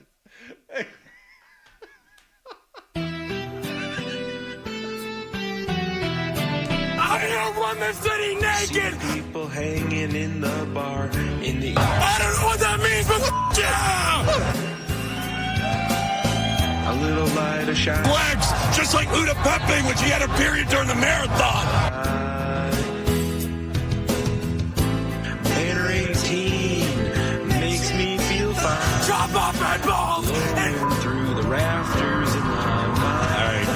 have one more. Let's get to it. Let's go. Nicholas, Roach Steamer's out there for another reason, but he couldn't do it that night. But here we go. First off, what's your name? I'm Marquise. All right, can we use this for the radio? Absolutely. Talk to me about tonight's win. Man, these is nothing. Down the suck. Broken throat sucking. Yeah. I just assume it's bad stuff that we're censoring out. It's a lot of bad stuff. Yeah. How are you guys going to celebrate when they win the whole thing? Cocaine and hookers. Yes. Hey-o. Somehow I think Road Steamer's plans changed for that evening at that point. +1? No Adderall key bumps. No, we're taking it up a notch. A +1. How are you guys going to celebrate when they win the whole thing? Cocaine and hookers. Yes. The best place to get a hooker in Boston. Man, you go to Mass Ave? Oh, yeah. Oh, my God. They're damn near free at this point. Yeah. I'm telling you, that is 99 cents on the dollar. As someone who drove Mass Ave every morning for years, let me tell you that I don't know if they were prostitutes, but there were certain people that would lay and pound on the hood of your car. Every day. Almost every morning, without fail. Well, maybe they were telling you that you had a radiator problem. You know, I told them, I often said this, like, I don't know what good it would have been for me to give them money. Like, what are they going to do with the money? Like, where are they taking it at that time? Well, you would have been their angel investor. Maybe they had some ideas. I don't know. It seems like, $5 is not going to solve the problem at that point. That seems like at least a $20 problem. You know what I'm saying? I've never bought pills illegally. That's more free than Section 8 housing. What are your thoughts on Luka? Sucks. He didn't perform at all. Somebody tell us to go in the IR, the injury reserve. Tell him to go in the IR. He truly does not look like a basketball player. He truly looks like he is nothing. Somebody tell immigration, come get him. Come get him, ICE. ICE. Come get him. ICE. Hell yeah. He's not from here. I don't like that. Xenophobia. I don't like the xenophobia. Man, he's nothing. Down the suck. Broken throat sucking. Yeah. Cocaine. He's not from here.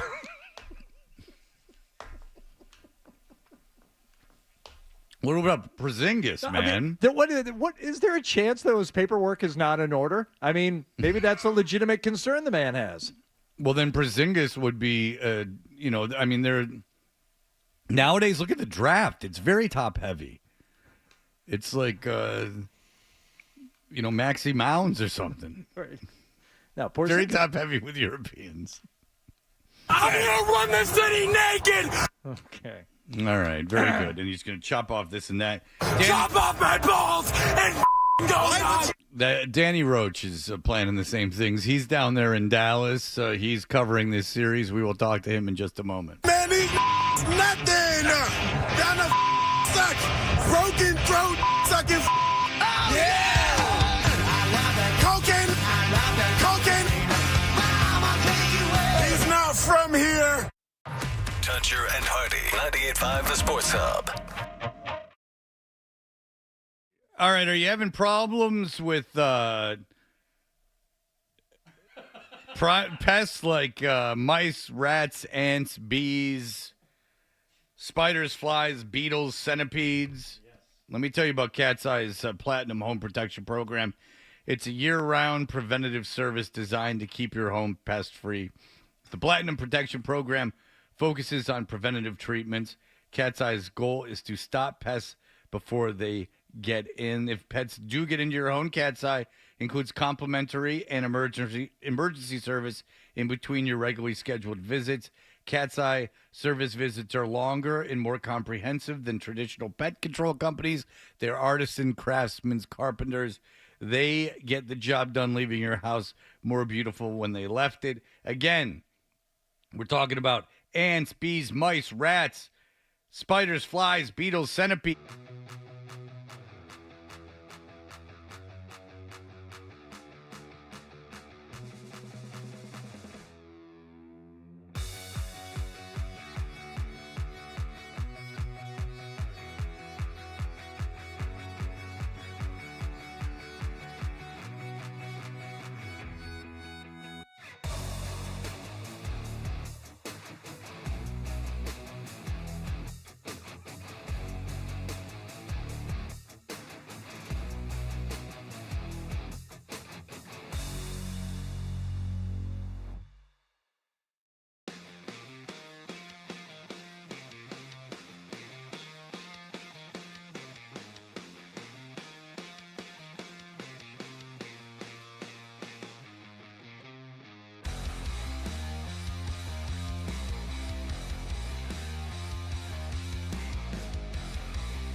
were Toucher and Hardy. Diddly diddly boom boom boom. Skiddly biddly biddly biddly biddly bop.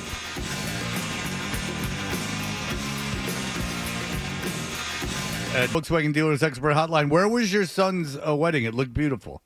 Down the Cape. It was nice. It was awesome. Beautiful day. Celtics cooperated. I landed from Indiana on Tuesday, took the ferry over on Wednesday, and got married on Saturday.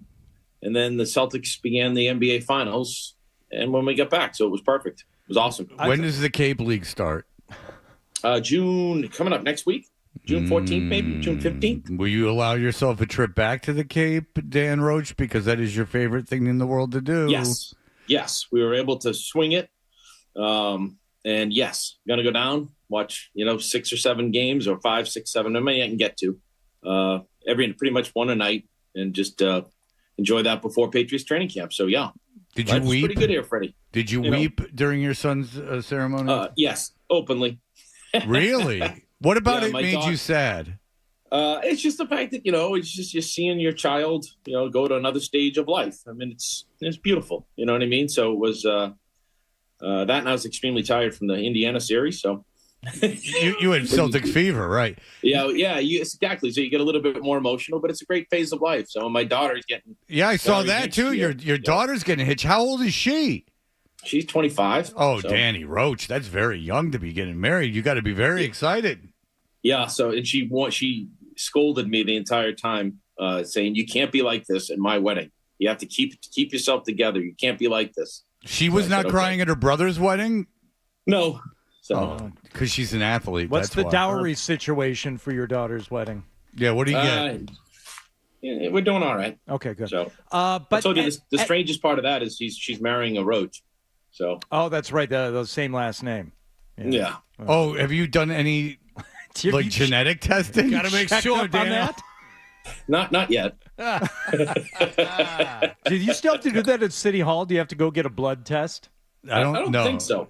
Wait, no. The lineage. I know people who have gotten blood tests because, same religion and same background. I think because there was that. What's that? Oh, I'm not going to even pontificate, but there was something that can, that was a disorder that can happen with your children. It's like a blood disorder or something that I knew people that were getting genetically tested with the same background.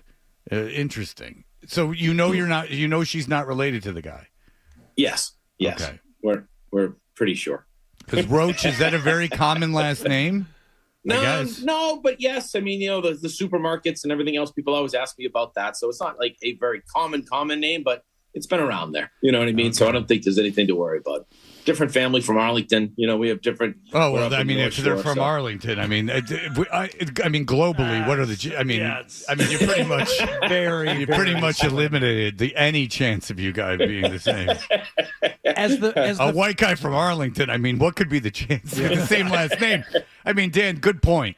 I mean, if he was in a neighboring town, maybe. Exactly. Out of the principals, though, parents, bride, groom, the father of the groom probably has the least amount of responsibility at a ceremony, I would think.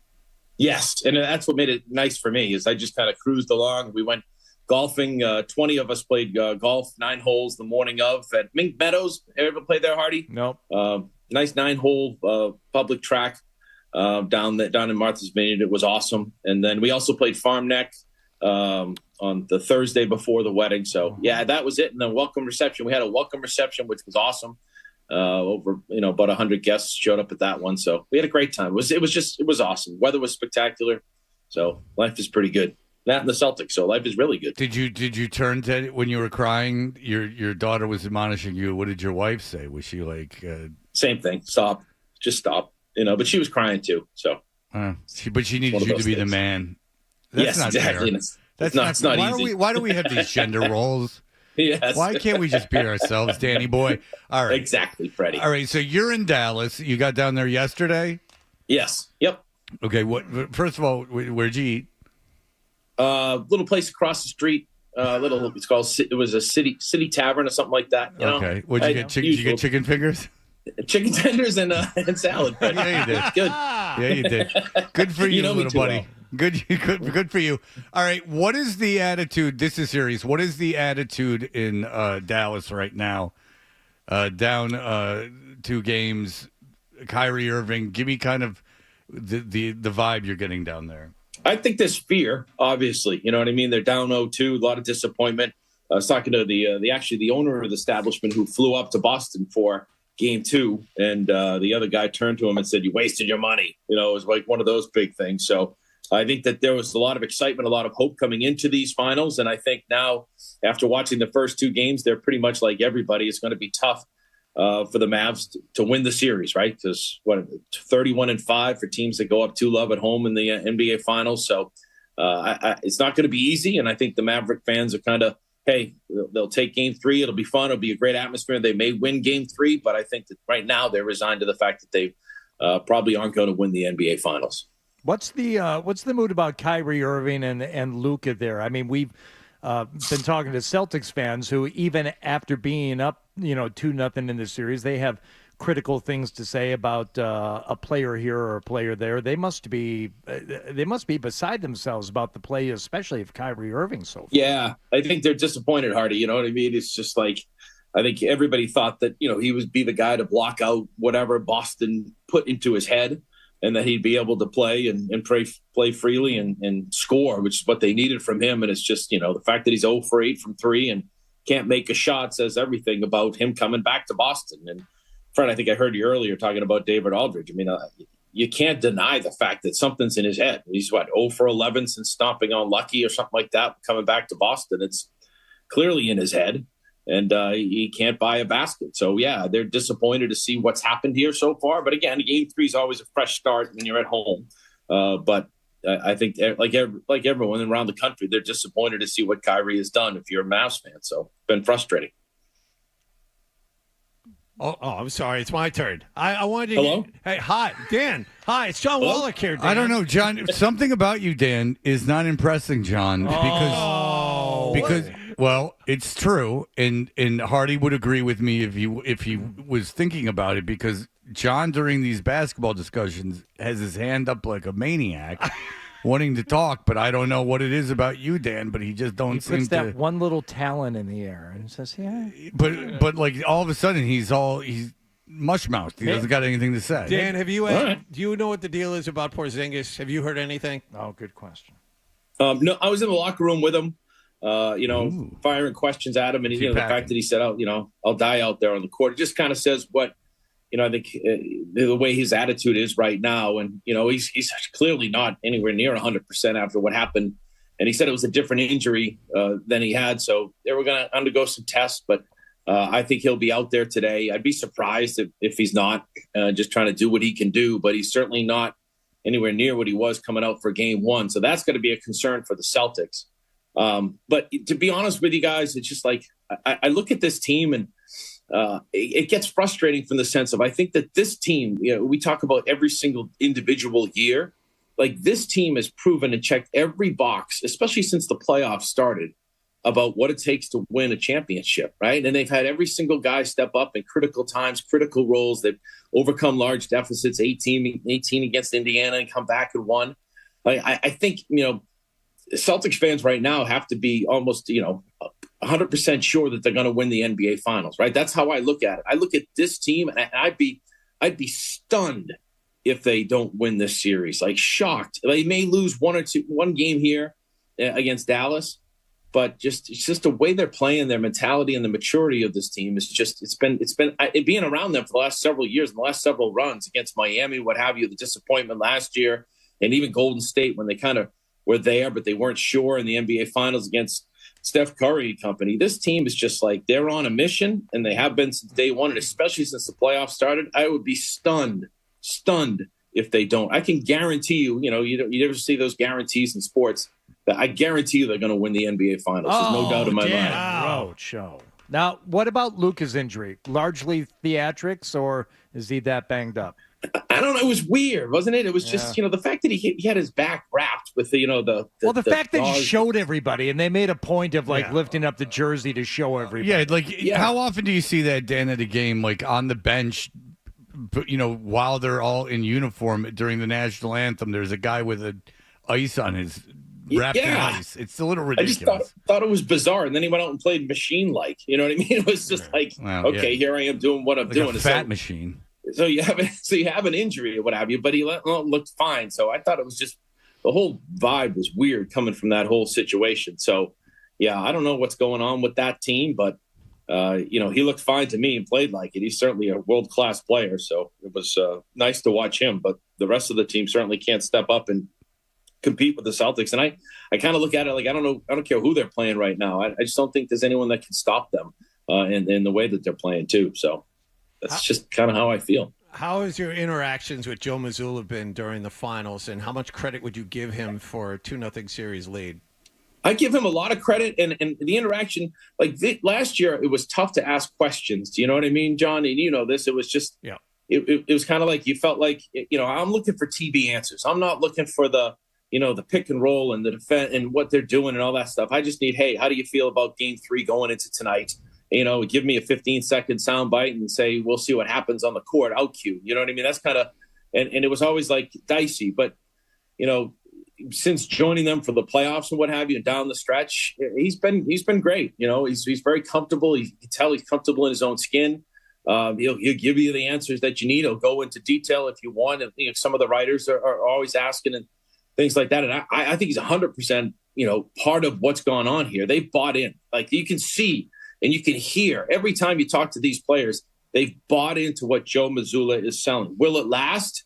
That's the question, you know what I mean? But right now, he's maniacal, he's crazy at times, but every single one of those players understands what Mazzulla wants. They're able to call a timeout, when they cut the lead to 8 in Game 1 or what have you. And then they regroup, they regather, and they go. And they understand what they're doing, what they're reading on defense, what they're seeing offensively. And every single guy has bought into what Joe Mazzulla is saying, and they're all working like it's a full slated orchestra right now, and they're all doing what he wants them to do. So I give him a ton of credit in this, that his message has clearly gotten across to this team, not to panic, just to study the game and be students of the game, and they clearly are. All right, what are the plans for today, Danny? What do you got to do? Practice. Both teams are practicing, Fred, at the American Airlines Center. So we'll talk to both teams, get a feel for both teams. Then we'll be live starting at 5 o'clock on the WBZ TV Channel 4 News, as Jack Williams would say. Danny? And you got to stand out there until when? We won't be a long night. I don't know if we're live at 11 or not, but we'll be out there for a couple of hours, what have you. Just very warm here. You'll be there from 3:30 till midnight. Yeah. Well, I mean, we start. I leave the hotel in about an hour or so. It's like a 12-hour day. It's not bad. Dan, you're gonna miss Brady's thing tomorrow night. This is an event that seems to be right up your alley. Yeah. Yeah. Well, someone had to go cover these guys, so I said, sure, why not, right? But I would love to be there. Yeah. How much would you like to be there? How disappointed are you that you won't be there? Well, it's part of the thing, Hardy. You do what you got to do. You're disappointed when you can't make the U.S. Open. You like to be at Pinehurst playing there. I played Pinehurst, by the way, not number 1, not number 2, years ago when Brady Little got fired. So it's not as valuable. I'd like to be there. Number 1's not as valuable as number 2. I'm sorry. Okay. If you're gonna sell it on the dark web, just a heads How was the up. golf yesterday? I was supposed to play, but I couldn't play, obviously. Yeah. Yeah, it was fantastic. You missed out. Yes. You missed out, Yeah. man. You're missing out on that. You're missing out on the Brady thing. You're missing so much not being here. A lot of people were crying at the end of it. It was really something. Yeah, I'm sure. All right, Danny, congratulations on all your family things and the fact that you have a 12-hour day today. Thank you so much for joining us. All right, fellas, nice to talk to you. Everyone watch Danny Roach on WBZ TV tonight, live from Dallas. Thank you, Danny. Thank you, Freddie. All right, there you go. Everyone loves Dan Roach as he is going out. He is in Dallas. That sucks because he's just got to stand at that. Not that he has a 12-hour day, who cares? But that he's got to stand at that arena with nothing going on and just stand there waiting around to go on TV for 1 minute. Just going on for 1 minute and then it's over and then he's got to sit around for another 2 hours. And you probably feel compelled and obligated to get more, but what are you going to do? It's the day off in between. Oh, yeah. I mean, you only can get what you can get. I mean, it's just the availability of the team. Yeah, you go to practice and you sit there, and there's really no reason to sit there because you're not seeing anything. No. And then you they do like their little media obligation, and that goes by. By the way, how many people have? Well, I don't know if anyone's asked you, Fred. Many people have asked me if I'm going to Brady's thing tomorrow night. No one's asked me if I'm going to go. Because everybody knows the answer. Yeah, the answer is no. I didn't care for the man. Well, but it's a big night. It's a big night, Fred. I like Billy Burr. I'm a little surprised that Burr and no one in his orbit has reached out. Well, I'm a little surprised that they're going with any type of comedian after the roast thing. Like that. This is gonna be. Well, Burr turned down the roast, so maybe that's why. Because Bill turned down the roast. He didn't want to do it. Oh. So he and he's a big Brady guy. He's been on this show and gone crazy about Brady too. Yeah. But when he played Fenway, he reached out about going. Gave me a suite. What the hell's going on? I guess because it's through the Patriots. That's what I'm guessing. Mm-hmm. It's because it's through the Patriots. Mm-hmm. That's my guess, right? Right, guys? That's got to be what it's going on. That's what it is. It's nothing to do with you. No, it couldn't be. No, dude. No. All right, we'll be back. Guess what athlete who's currently still playing got a gift basket from your Boston Bruins? He's never played for the Boston Bruins. They weren't trying to sign him. He got a gift basket filled with, who can only imagine, summer sausages? Who knows? But he got a gift basket. We'll explain how, who, and why, and it will bring back terrible feelings, but it will give you something fun to watch today. All right, here are the headlines. Sports Hub headlines.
He got the back diagonal pass from Milan Lucic, and it was Cook that was coming in on the back check from the blind side, and I believe it was Cook ended up making contact with Savard.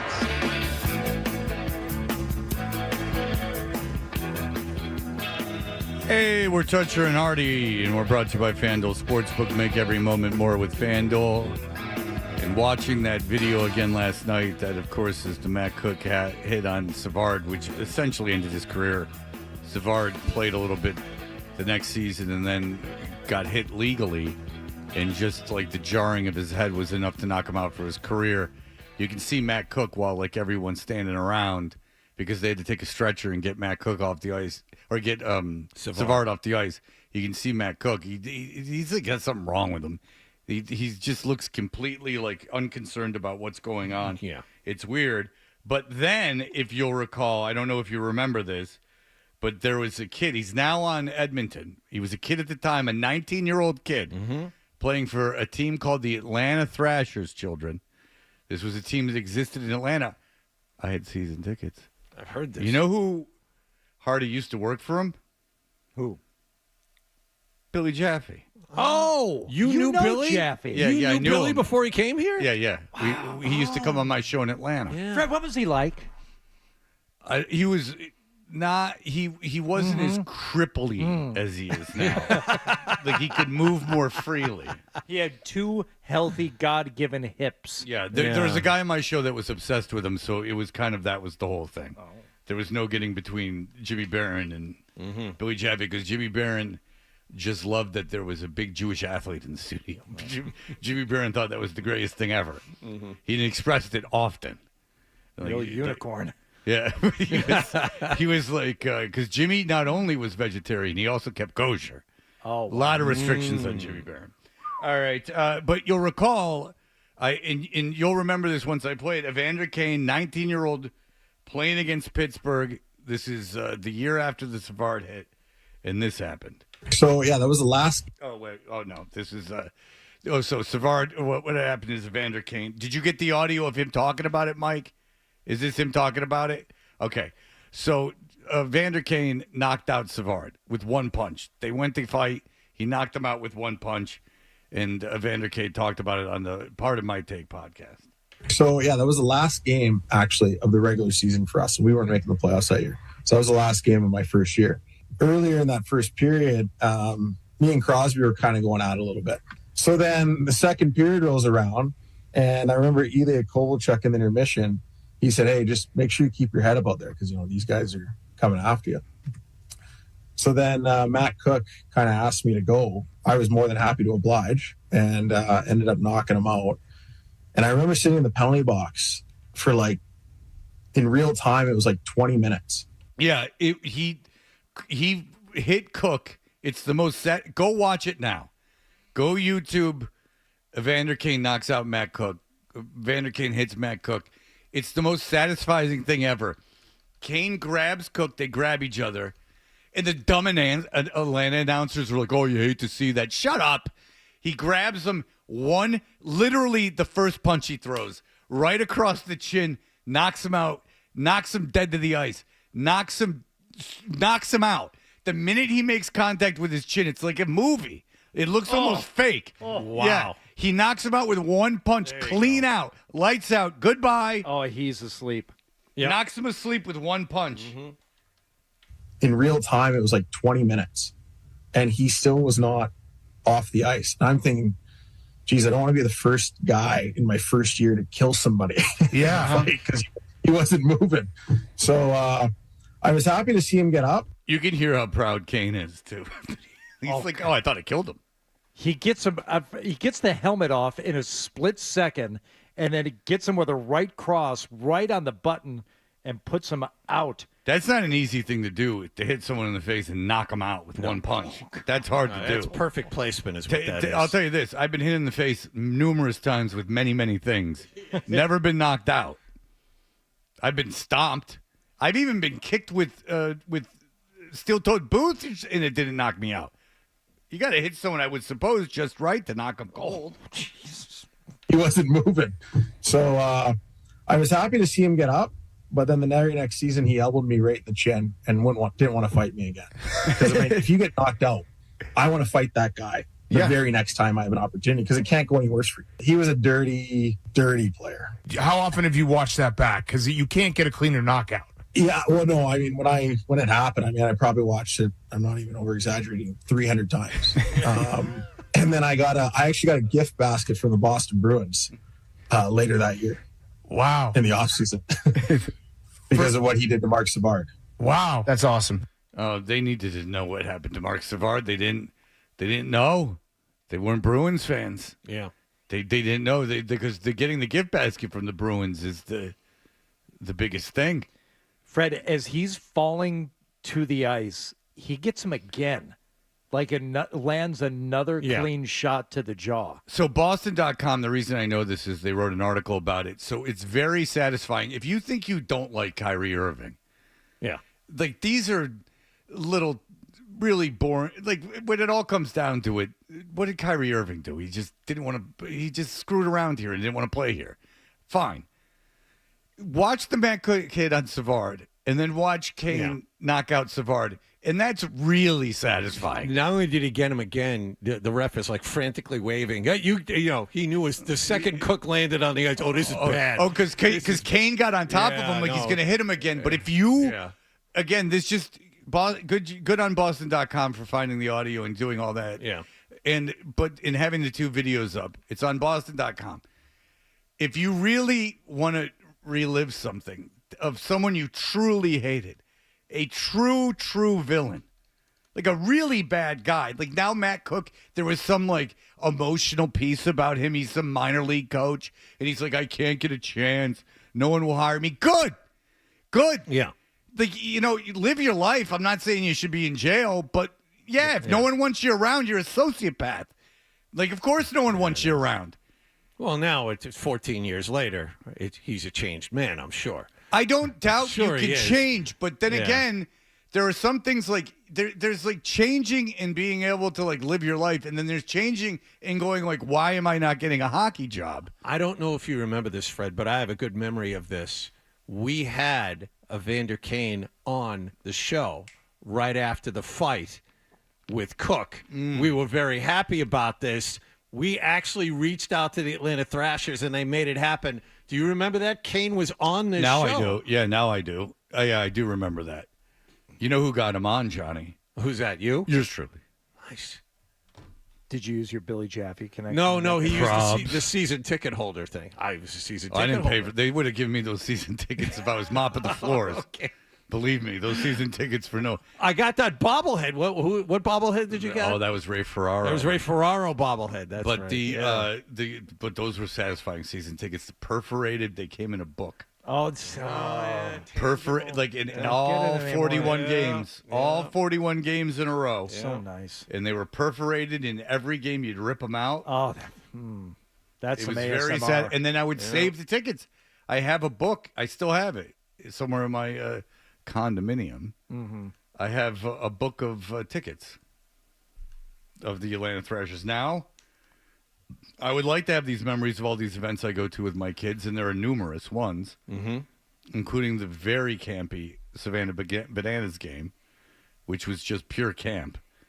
I mean, it was really like it was. Didn't like banana ball. Didn't like the rules. I know why it appeals to people. It sold out. Congratulations to them. But it was essentially a baseball drag show. Like it's the Harlem Globetrotters, basically. But you no, lost. It's not, John. Again, it's not the Harlem Globetrotters. And you would like to. It's not at all. I don't know why you said that. It's camp. It's like complete, like complete, like a drag show, basically. Like it's that's what it is. It's not like the Harlem Globetrotters are playing basketball and stuff. This is a lot of dancing. I don't know. We're gonna get to an email here in the email segment that backs up what John just said. But to your point, Fred, yeah, you wish you could have those memories now, but you lost access and possession of all prior and future memories in the divorce. So now you no longer get to have the memories, and that I think is wrong. That's a tough settlement. It's hard for the men. Wow. It really is hard for Is the that men. where you were going with that, with the memory story? Oh, no, you don't have ticket stubs anymore. I'm sorry. I couldn't figure out where it was going, but then it just dawned on me. God, I'm an idiot. Out of nowhere. Wow. It is really unfair. You got divorced too, John. I didn't get but that. he didn't have, he didn't have anything to take. No. He didn't have anything to You see take. DOB keeping his mouth shut. He knows. Glass houses. Zip it, Zippy. Well, Dan and I got divorced this century, in fairness. Hold on a second. Yeah, that's true. I'm last century. That's good. You got John got divorced before Hold on, the hold internet. on, hold on. It's last- You got divorced in the 90s? I did. Yep. 99? 99? Just before the millennium. 2000? Somewhere in Mike there. just said he graduated high school. 99? Yeah. And Mike's in his 40s. He had to. Yeah, it's been a while. You know why they had to get it done in 99? Y2K. The woman wanted to make sure. We weren't sure if it was going to be valid after the clocks turned over. Is this still going to happen? I mean, it's Y2K. Yeah, 90, yeah. All right, very good. We'll be back in just a moment. He's a gem. You're listening.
Toucher and Artie.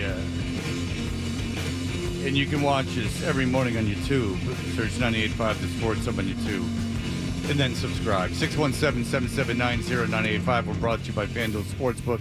Make every moment more with FanDuel. We talked to Dan Roach. His son just got married. He cried. His daughter's getting married to someone whose name is also Roach. I mentioned a blood test, and I said that there was a condition that people will often get tested for when they get married, and I couldn't remember what it was.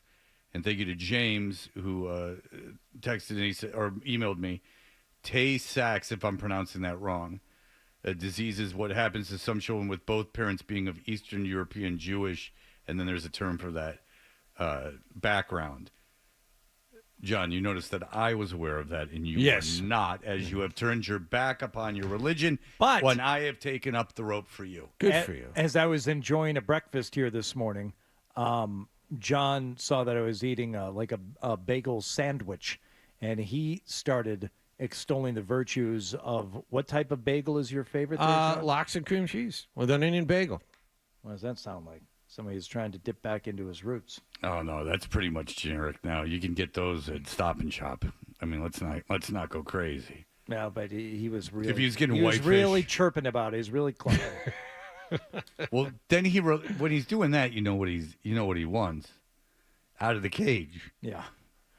I am sick to my He wants to stomach. sit on your I'm shoulder. looking at it again. I am sick to my stomach for this. All right, go ahead. Can Just I do go it? ahead. Yeah, you might as well. You're passionate about it. Go ahead. So this guy in Dorchester had a Buick Grand National. Now, does that mean anything to anybody? It didn't to me. Okay. It was in 1987, which I believe is the last year they made the Buick Grand National, which looks like a Monte Carlo, okay? It was the sneakiest, fastest production car made in maybe the 80s.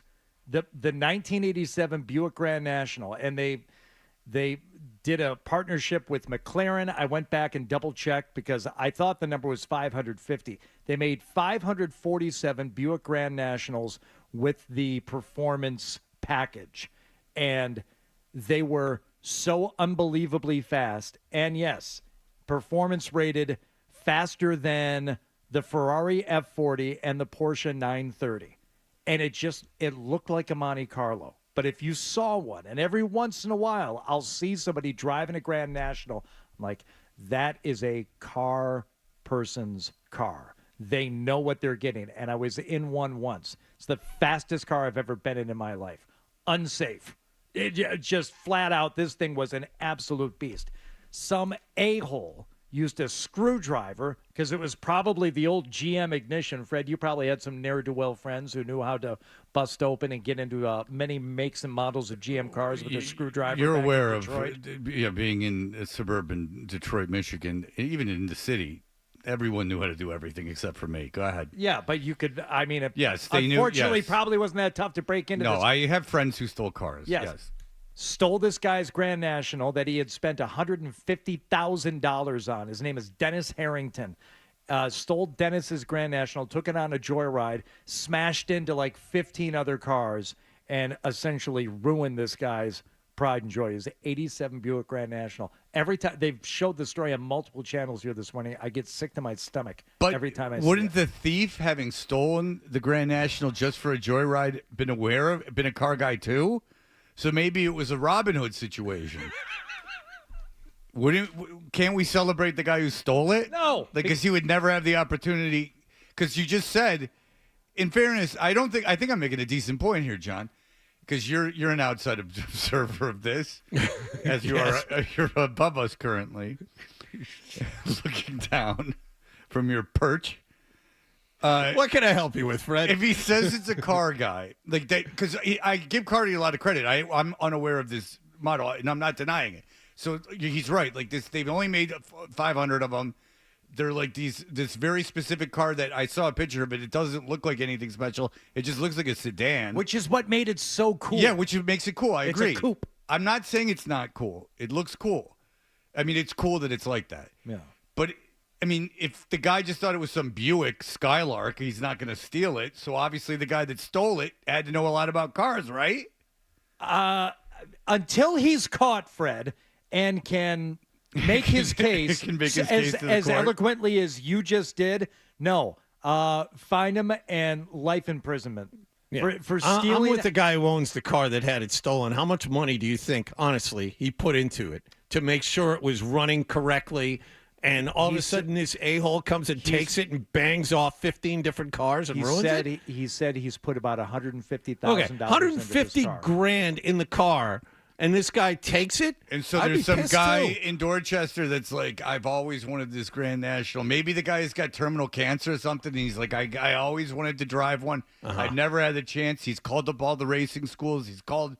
Does Buick still exist? He calls up Buick if it still exists. He asks just for an opportunity to drive it. Everyone turns him down his whole life. And now he's got like 3 weeks to live. He's just like, all I want is this Grand National. And then That's a real compelling case, Fred. And the guy who owns the car he won't like let him in his yard. He's like, stop looking at it. I'm sure that's what happened. Okay, so but when he finally does steal it, Yeah. and he takes it on the joyride, once he hits the first car, maybe then he stops. But then that dopamine kicks in, and he's like, finally, like it's my moment. No. Like, what are they gonna do? I'm about to die. Like, what are they gonna throw me in jail? I'm only gonna have to do like a day. Like, and he's like, that was so thrilling. Let's just break up a bunch of stuff. There's insurance. Insurance exists. They're all gonna get their money back. It's just gonna be kind of a pain. Dennis And Harrington. it's more money for the economy locally for the body shops. Dennis Harrington, if you're listening or you know Dennis, have him call in. And if Fred won't put you on the air, because it sounds like so far he's siding with the Joyrider, I will give you the Sports Hub Golf Club this week. We'll turn it into, we'll turn it into Grand National Gab. You know he's probably related to Joey Harrington. La-di-da, I play the piano. I feel terrible for this guy. I really do. Oh, it's awful. What a car. Yeah, what a car. But, maybe not flaunt it in front of everyone. And not. He had it parked in his mother's driveway in Dorchester. Yeah, listen. I don't know if his mother's driveway, but he had it parked in Dorchester. I don't think it was flaunting. He was flaunting it around. And let the guy drive it. I'm sure the guy went over to his house, like, can I drive your car? And the guy's like, nah, get out, scoot. He's like, scoot. And then the guy was like, what do you want me to do? I want to drive this thing before I die. He'd been saving up for the car for 3 years and planned to pass it down to his son. What is he, To 4? his son, Fred! Was he 4? You have a son. Was he putting quarters? I have a son. Was he putting quarters in a bank book? What are you going to pass down to your son? The lease on your Bronco? No, but he's starting. Jag. You are such a I own the Bronco half outright. man. Thank you. I own that. You're going to pass the papers. Bronco down No, to he's Milo. not. No, he's not. He does not. I'll tell you this. He does not want to drive. He's got his permit, and now it's time to start driving around. Why not? Because it's not coming easy to him. Someone made a good point to me, is that like everything for him physically has become fairly easy, and like all the things that he does physically, not like school and stuff, but all the things he does physically now are things that he's good at, because he's not, so he doesn't really have to challenge himself anymore. So like this can be very frustrating to someone his age, because it's not coming easy to him. The autonomy one can have by just taking a car and driving it wherever he wants to go. Well, he doesn't have a driver's license. He has a permit. Okay, which but- means he has to, lead up to getting a driver's license, but he's very hesitant to drive the automobile. And I always go like, dude, why don't you just drive? And he's like, I'm going to screw up. And I'm like, I don't care. Like, I don't, like, you can, even if you like bust up the car, that's fine. It's like part of the process. Like, just let's drive. And it's not, I know that, but that's Based on your attitude of the Joyrider, that probably is your. I would encourage your my attitude. son, if he wanted something, just to take it. Absolutely. Why should that guy have it? Just take it. Property, you can't. We are not our possessions. That's my feeling. It's very deep. Very deep, Fred. It was Jacoby Shaddix who said the things you own you. Papa Roach. Yeah, I mean, he was Hare Krishna. So that's the thing, is that He invented that phrase. You can't die with your possessions. So I tell my son, everything is available to you, sir. Tell that to the Egyptians. And took it with them. They took their possessions with them, is what I was saying. When they die? Like King Tut. Oh, you know what was... Every time you say King Tut, I think of that super funny Steve Martin song. Oh, King my Tut. God. What was Moved it like to Arizona, had a condo made of Stoner King. John, why was that popular in 1978 as someone who was consuming media Well, at the when time? I bought a ticket to see him live back in the day. All right, when we come back, we can play you a little of that. Now because- we'll play it in its entirety now. No, we have to break. No, we don't.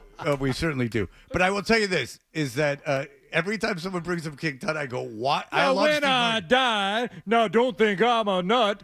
Don't want no fancy funeral, just one like old King Tut. King Tut. And I think Steve Martin's really funny, obviously. I think he's a Like really, that song. really, until you see him with Martin Short live. Yeah. And then you go, Martin Short is a genius. Yeah. And Steve Martin's just very funny. Steve Martin plays the banjo. He plays the banjo. That's a what lot. he does. He plays the banjo. That's funny. A lot. That's funny. No, it's not The supposed banjo. to be funny either. But He's really good. yeah, and we've known that for a long time. But Yeah. it used to be part of his comedy act, Yes. and now it's Foggy Mountain bluegrass. Breakdown. Not many comedians doing that. No, not good. But a lot of comedians play. George Siegel, the guy from The Office. They all play the banjo. Sure. Now when he was a young man, he never thought he'd see people stand in line to see the boy king. They were touring King Tut's tomb around the United States, So funky. and it was like a big cultural moment at the time. I'm explaining. I know why he wrote the song. It was this big thing that was happening, like the bodies exhibit. I don't know why you host a morning show and you don't understand humorous things. That song killed. It killed, and it kills now. And I would like to know what was You could going let on. it. You could let it roll. You could. If we could live monitor the ratings, they would skyrocket. I just want to know what was going on in 1978 that was funny. Cocaine. Play like a little bit more of it, Please. because for everyone who doesn't know, which is most people. Did you do the monkey?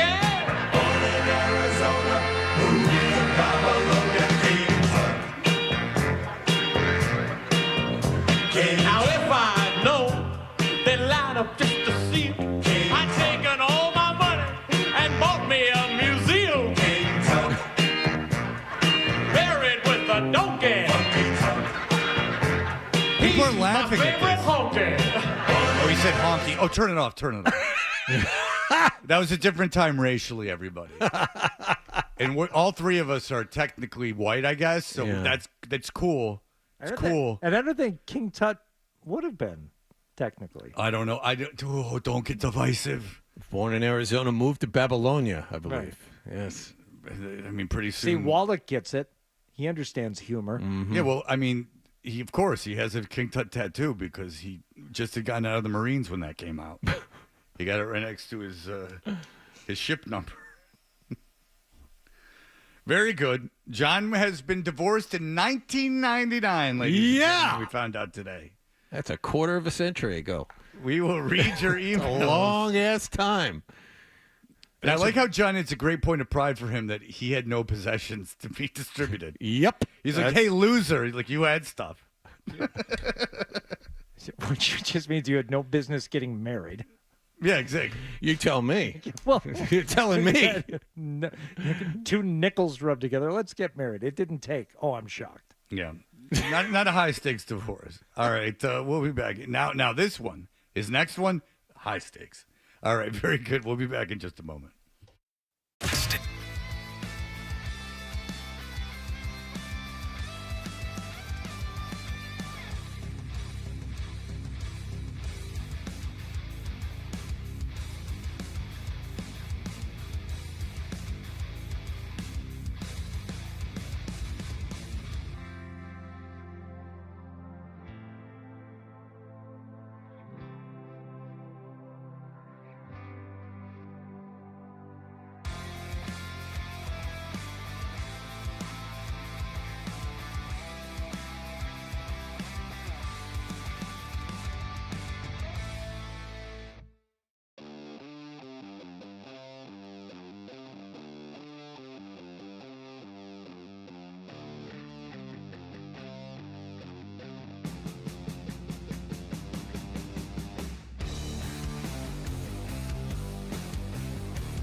Sports Hub.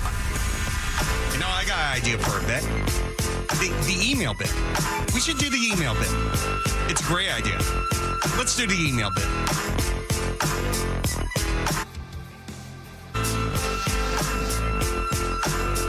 All right. Quickly, Mark, go ahead. Hey, Fred, you know, I was my wife just happened to download the police radio thing yesterday, and she was listening to this on full drive, and she told me this story when I got home, and I was like, wow, that's weird.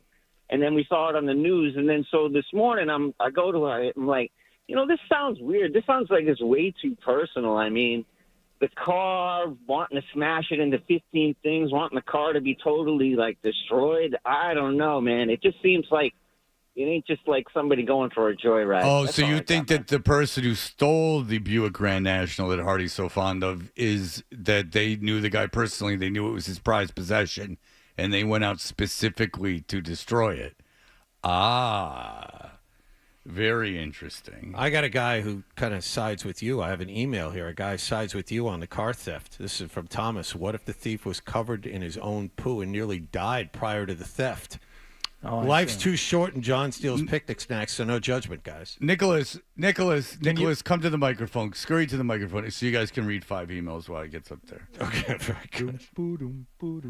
Nicholas. Hi. When you thought you were going to die, yes, you did think you were going to die, right? Yeah. Like it occurred to you that you would die. Which time? What did you think about? What life insights did you get? Like oftentimes when people like on their deathbed, they feel that they've got a second chance at life. Yes, share with us what you learned, Nick. What did I learn? You flirted and danced with this mortal coil. We're only in this. Yeah, that's a fact. We're gonna die. What wisdom did you take part? Did you have any contact with a higher power? Did you feel a force of the universe? Did you feel I didn't calmness? have anything like that. I just, life is. What dawned to me was like life is very short and very fragile. Did you see a light? Did you have a sense of anything beyond this life? I didn't see a light. I didn't see anything. Have you embraced? Have you really? Have you embraced any faith since then? No. Of course not. So there's you didn't turn to like there's got to be some order to the universe, and that your acceptance of death, that you needed to believe in something bigger than all of us. No, not really, to be honest with you. No. Did you feel that perhaps you were brought back to this life on more than one occasion now due to the poo incidents and the heart and the stroke and everything else, that maybe you are here for a reason, that maybe God or your higher power has some plans for you on this earth? Maybe, but what that reason is, I'm still not sure what it is. So you just pooped yourself and that was pretty much the end of it. I guess so, yeah. All right. Sometimes poop is just poop, you know? Yeah. I mean, I figured Nick would have come out of that with some keen insight. Something. But nothing there. Something. John says, Freddie T, been listening to your show for a long time, and I haven't laughed harder at anything on the show than the Doris Burke voice. Maybe since the drunken recordings back on WBCN. Well, those are gone. I'm trying to enjoy the finals. Whenever she talks, I am transported. That's 2 shots, period. That is 2 shots to me. Yes. Slay the beast with 2 shots. One is a warning to the other creatures to stay away. Not a great shot when you're struggling. This right here, when you're struggling, is exactly what you love to see. That's right. When you're struggling with any of life's problems, you love to see a beast cross your path, because taking its life can reaffirm yours. Bathe in the blood. Different types of bodies, but you hang tough when you have a tough shooting night. Yeah. When you're having a tough shooting night, just go to the morgue. Slip the guy at 20 and go look at the body. And see. Different types of bodies. Yeah, look at that. Yeah. Tall ones, short ones, fat ones, skinny ones. Look at all these dead bodies. That's 2 shots, period. That is 2 shots to me. Yeah, 2 shots, one in the head and one to open up the body as an excuse to play. Oh, use the entry wound or the exit wound for playtime? Oh, you're assuming that I'm using hollow points. I like the way you're thinking. No. I like a kill shot that sticks, that you have to rip out. Or sometimes, you know what's fun? I don't mean to cut up here, but sometimes after we slay a beast and we'll be grilling it and we'll be consuming it, I'll go, oof, what's that? And it's the very bullet I killed it with. It somehow made its way into my mouth, and then I'll put it in the gun again and I'll shoot something else. I didn't know bullets worked like that. Yeah, and I'll be like, what is this, a magic bullet? And we'll laugh. But you say, Doris, you hunt alone, and I'll say, yes. Me and the spirits of the kill laugh. Not a great shot when you're struggling. This. Oh, I love Dallas. Oh, no. Finally back to Texas. No. What the book depository? Doris, don't. Yeah, is that the type of shots you're talking about? No. I'm no coward, Artie. You know, Lee Harvey Oswald. I look all the things I slay in the eye first. Lee Harvey Oswald took 3 shots for you, Doris. That's 2 shots. Period. That is 2 shots. Yeah, if I wanted to, but I wouldn't be some kind of punk. I'd just go up there and strangle the son of a bitch. How do you feel about Lee Harvey Oswald, reportedly, allegedly, if you believe the story, was dining on a lunch of fried chicken before he made those kill shots? Oh, that's chain food. That's a problem with society. No one appreciates the kill. Let them do your dirty work. No, thank you, Colonel. I got it on my own. If I want to kill a chicken, I'll chase it down and I'll snap its neck like a normal person. Different types of bodies. But you know, some people fry chicken in oil. What I'll do is I'll just use a battery and two cords and zap the son of a bitch. You ever see Reservoir Dogs? It's just Colonel Sanders and everyone else makes it so much easier for you to consume meat. I don't know why you feel the need to kill the beast yourself. Well, who's going to mount the skull? Duh. Oh, Ivory Hardy. All right, very good. What do you have? Another Buick Grand National email. It was supposed to be the NASCAR-inspired version of the Buick Regal, which was popular. Which was a popular make among the racing teams in NASCAR in the early to mid 80s. Guy I went to college with had one, said it was scary fast. A guy I went to college with, the second he graduated and got a good job, he used his first several paychecks to find one of those 547 special 1987 Grand Nationals down in Virginia, drove down with a flatbed trailer, bought it, picked it up, brought it back. I think he spent this is 1994. Okay, so this is 30 years ago. I think he spent $25,000 on a used Buick. That's kind of cool, honestly. It was very, very cool. And that was the one I got a ride in. And he came back and we went for a ride in that thing. Holy crap.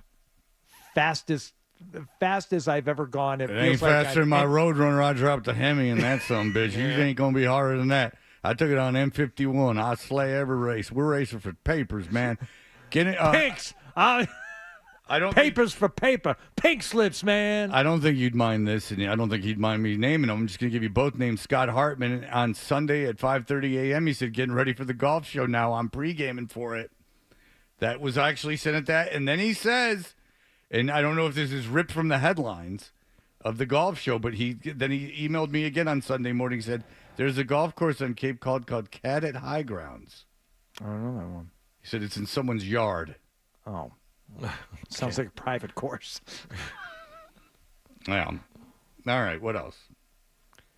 I was amazed to see King Tut was featured on Steve Martin's own album, A Wild and Crazy Guy. Single version of the song from 1978 sold over 1 million copies. We had one in my house. Mm-hmm. And that's how I know that song so well. Yep. Yeah. Just played it over. I have a reason for this. Brendan says, Freddie T, did you figure out the bird problem that your son was complaining about? Looking back, maybe it was John the entire time perched in a tree. My son, yesterday, slept till 2 o'clock in the afternoon in my house.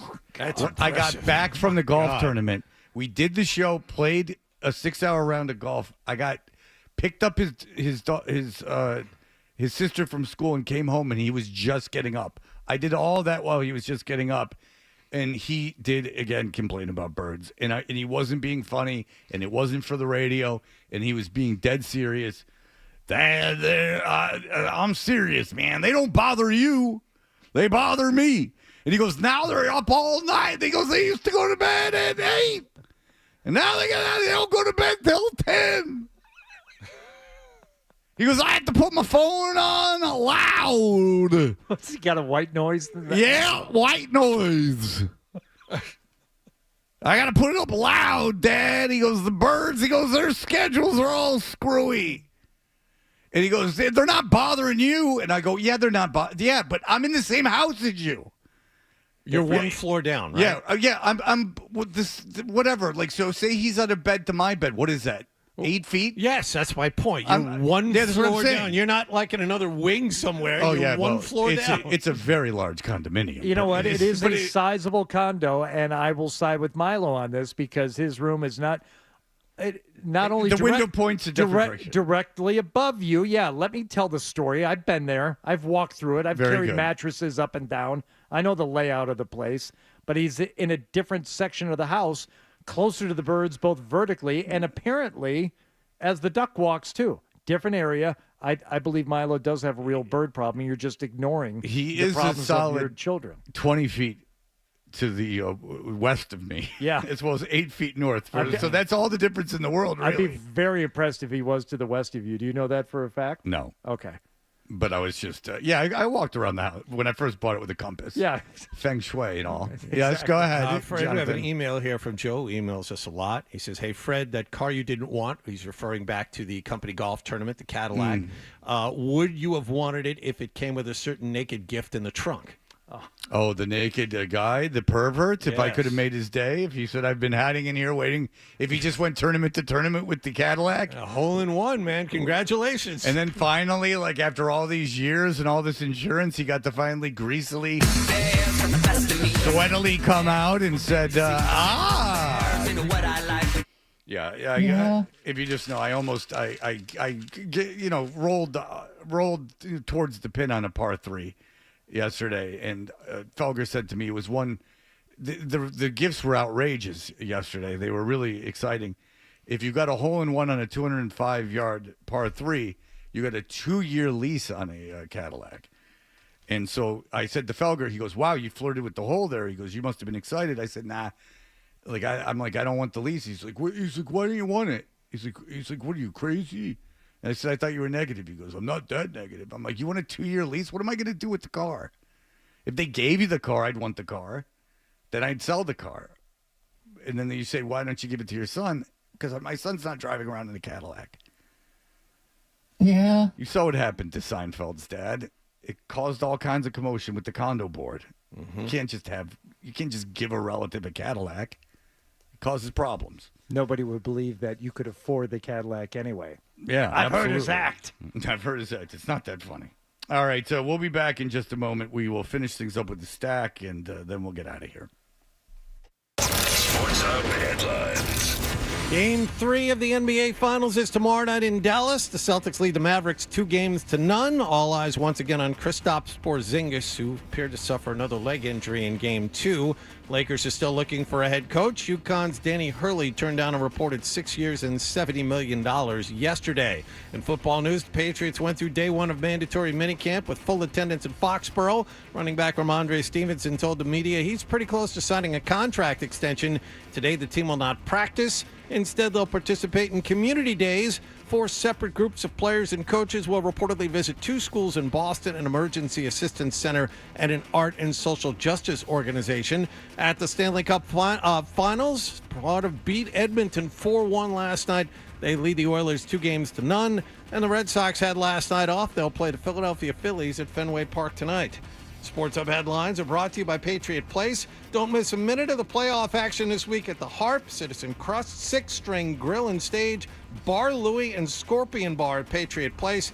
Patriot Place. Shop, dine, enjoy the playoffs. I'm John Wallach at Boston's Home for Sports, 98.5 The Sports Hub. Your next update at 10 o'clock. Al Horford This is Al Horford. Al Horford catching.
talking to you every morning.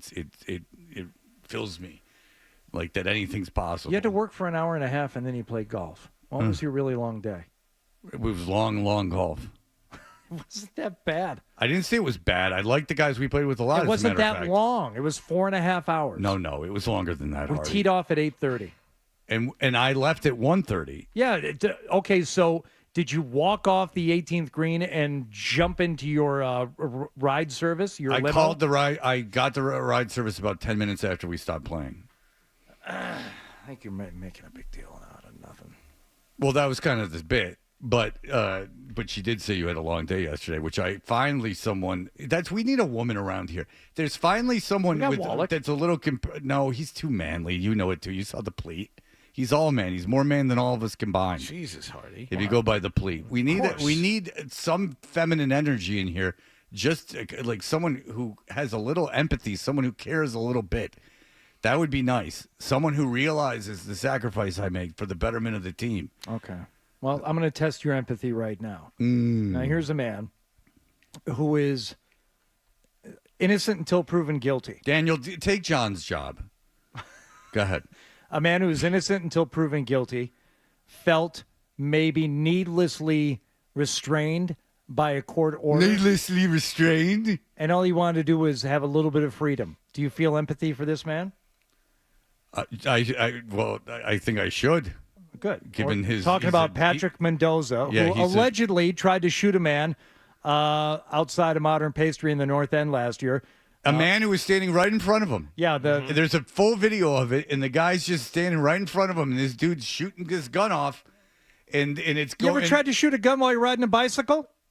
I'm not positive he's on the bike. Like, I just saw the video again. Yeah, he's off. Isn't he shooting the guy that was on the bike? No. It's the other way around. It's the other way around, but doesn't he get he gets off the bike. And the bike just kind of just rolls away from him while he's playing gangster. He's I think he had training wheels on it.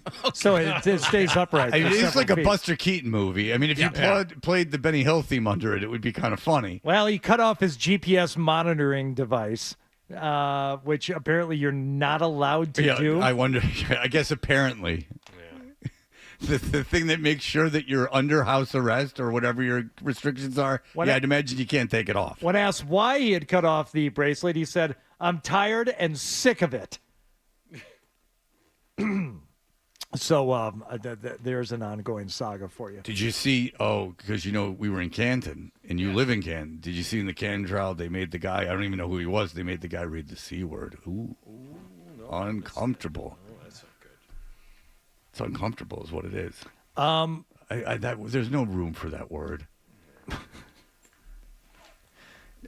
Fred, you don't go to that many concerts anymore, do you? No. Okay. In fact, I've been to Olivia Rodrigo in Detroit in March. I went to that one at the Garden. Wow. I stayed the whole thing. And then I saw the Hold Steady about March of last year. So I've seen 2 concerts in 2 years. Well, I'm seeing Boogie with a Hoodie later this month. Oh, with yeah? my daughter. Okay. Well, I still go occasionally, and I always check out the set list. I suggest that other people do the same. They're thinking about going, maybe not going. Do you know who's sick of it? Roger Daltrey.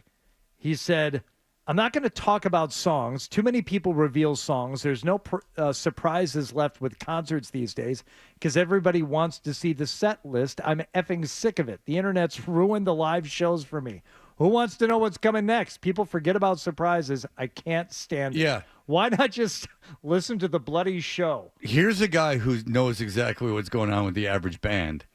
The problem with the internet and bands is not that your music is worthless and a commodity with no value because of streaming services and its availability to be free, that there's no tangible, tactile thing that people actually have to buy to listen to your product. No one listens to albums in the way that you ordered them. No, your art is being just pulverized. The real problem is the set list.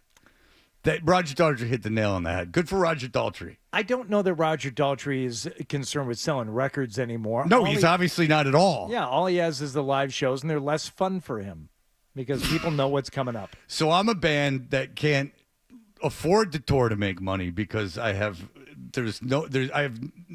literally getting fractions of a penny for every album I put out.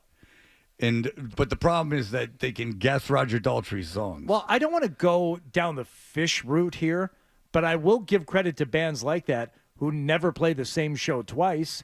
It's easy when you're just putting together sound. Now the songs with might no all structure. sound the same, but the fact is, most bands have a set list, Okay. and that's what they go out on the road with, and that's what you get. It's like, why not change it up every other night? So back to Fish. Would you say that any of your bowel movements over the course of all your years, that any of them have Hold been on, exactly I'm the same? thinking.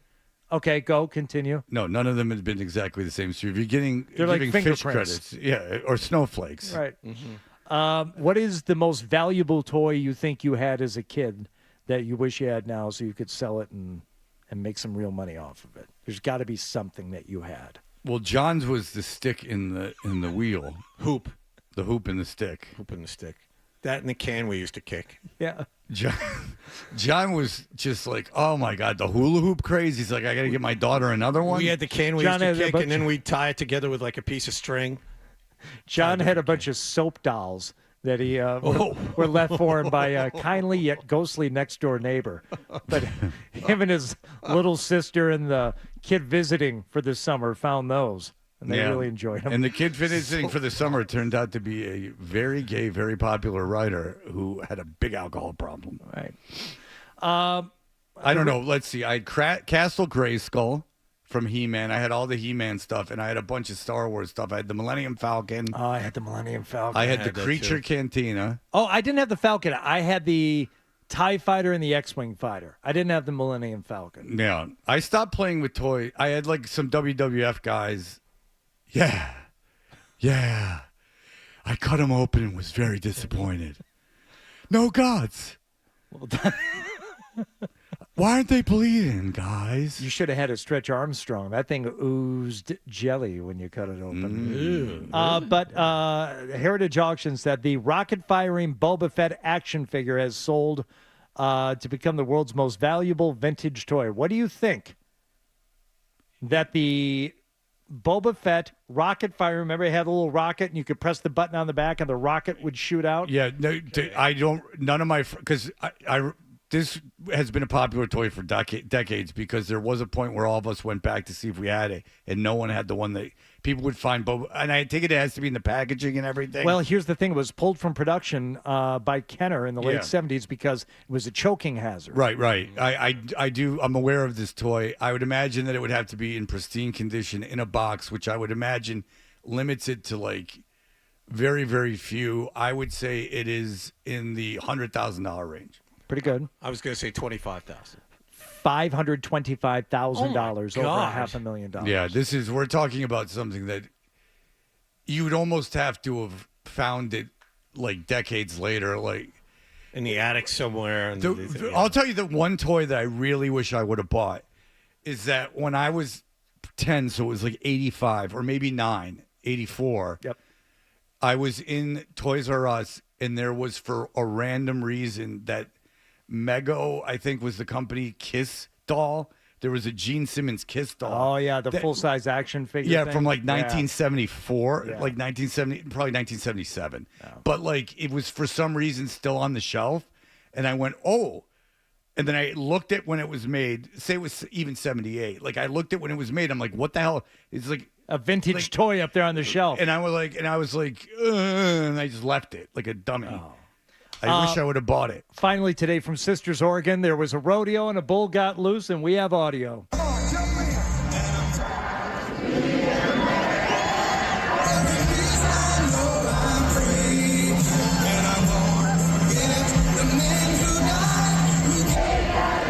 Crowd singing along. Everything's fine.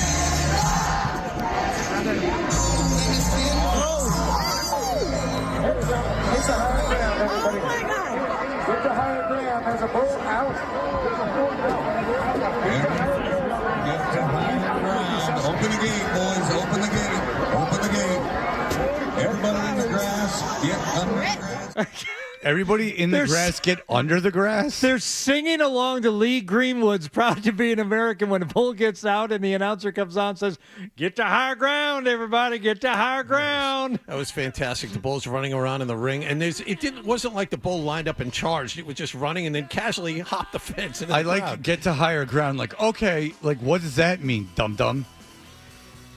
By the way, good for Lee Greenwood for profiting off of that.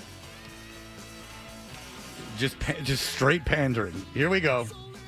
The Stack is brought to you by Best Ford in Nashua. Looking for great deals on new Fords? Go to the Best First, Best Ford in Nashua. Head to thebestfordnh.com. And our show, as always, is brought to you by FanDuel Sportsbook. Make every moment more with FanDuel. That will do it for us. I see Scott Zolax here. Bye.